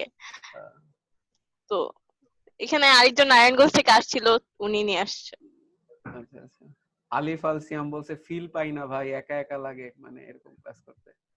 আচ্ছা, আর বাকিরা ঠিক আছে না? অনলাইনে আমরা মোটামুটি একটা কথা বলি তোমাদেরকে, আমি এটা অন্যান্য ব্যাচেও বলা শুরু করছি, better you get use to online class. ঠিক আছে, যত দিন যাচ্ছে পরিস্থিতি আসলে যে ভালো হচ্ছে আমি বলবো না। আমাদের আসলে কবে স্কুল খুলবে, কবে কলেজ খুলবে, বা ইভেন কোচিং খুলতে আরো দেরি হইতে পারে, ঠিক না? কারণ সরকার হয়তো ডিসাইড করতে পারে যে স্কুল কলেজ খুলবো, বাট সবাইরে একসাথে আনা যাবে না। ক্লাস 6 এর ক্লাস হবে একদিন, ইন্টারের ক্লাস হবে আরেকদিন, মানে এইভাবে করে অল্প অল্প করে হয়তো স্টার্ট করবে, যাতে ওই যে যেটাকে আমরা বলি সোশ্যাল ডিস্টেন্সিং, অনেক দূরে দূরে থেকে পড়াশোনা কন্টিনিউ করা যায়। যখন শুরু হবে ওটাও অনেক পরের কথা। আপাতত অনেক কিছু অনলাইনে আসবে। তোমাদের অলরেডি দেখবা কিছু কিছু স্কুল কলেজে হয়তো অনলাইন ক্লাস শুরু করছে, কেউ কেউ অ্যাসাইনমেন্ট দিচ্ছে। ফার্স্ট টার্ম বা ফার্স্ট ইয়ার ফাইনাল যে পরীক্ষা, ওটা না হওয়ার একটা বড় চান্স আছে কিন্তু, ঠিক আছে? যদি ঈদের আগে আসলে না খুলে, আমার মনে হয় না ফার্স্ট ইয়ার ফাইনাল হওয়া সম্ভব আসলে। তো তোমাদের এমন হইতে পারে একবারে টেস্ট পরীক্ষা দিচ্ছ, এটাও হইতে পারে। বাট সেটাও হয়তো কয়েক মাস পিছিয়ে যেতে পারে। সো অনেক পসিবিলিটি আছে, আমরা এখনো জানি না আসলে আমরা কোন দিকে মুভ করতেছি। বাট বেটার যে আমরা আসলে অনলাইনে চালু রাখি জিনিসগুলা, আমাদের নাইলে কিন্তু মরিচা পড়ে যাবে আমাদের ব্রেনে, ঠিক আছে? এর থেকে বেটার অনলাইনে আমরা পড়াশোনা চালু রাখি, টাইমও ভালো কাটবে। পড়াশোনা করতে কিন্তু খারাপ লাগে না, দেখবে অ্যাটলিস্ট এই যে ঘরে বইসা শুয়ে বসে ঘুমায়া কাটার থেকে পড়াশোনা করা বেটার। কারণ ঘুমায়া কয়দিন কাটাবা, শুয়ে বসে কয়দিন কাটাবা, বোর হয়ে যাবে একসময়, ঠিক আছে? ওর থেকে বেটার যে একটু ব্যালেন্স করো, পড়ো, একটু এক্সারসাইজ করো, একটু রান্না বান্না একটু করো, সবকিছু চালু রাখো, ওটা বেটার সময় কাটবে। এবং 6 মাস চোখের পলকে চলে যাবে। আর নাইলে কিন্তু এই যে সামনের 6 মাস, মানে আমি ধরতেছি 6 মাস পরে আমরা শুরু করতে পারবো সবকিছু। ওরকম যদি হয় তাহলে কিন্তু 6 মাস অনেক তোমার হচ্ছে মানে তোমার বিশাল মনে হবে যে 6 মাস না 6 বছর পার করতেছো তুমি। আর যদি অ্যাক্টিভ থাকো তাহলে তোমার কাছে মনে হবে যে 6 মাস খুব দ্রুতই চলে গেল। ওকে, তাহলে আমরা এইখানে ক্লাস শেষ করি। লামিয়া, আজকের ক্লাস বোঝা গেছে সবকিছু? জি স্যার। ওকে, তাহলে আমরা আজকের ক্লাস এখানে শেষ করি। আমাদের নেক্সট আবার দেখা হবে। আমি সম্ভবত এই উইকে আরেকটা ক্লাস নিব মাঝখানে, ঠিক আছে? আমরা শুধু ম্যাথ দেখবো ওই দিন, আমাদের অন্য কিছু না, আমরা শুধু ম্যাথ দেখবো। সো আমি তোমাদের মেসেজে জানাই দিব সবাইকে কবে ক্লাস হবে। Thank you very much. আল্লাহ হাফেজ। আসসালামু আলাইকুম স্যার।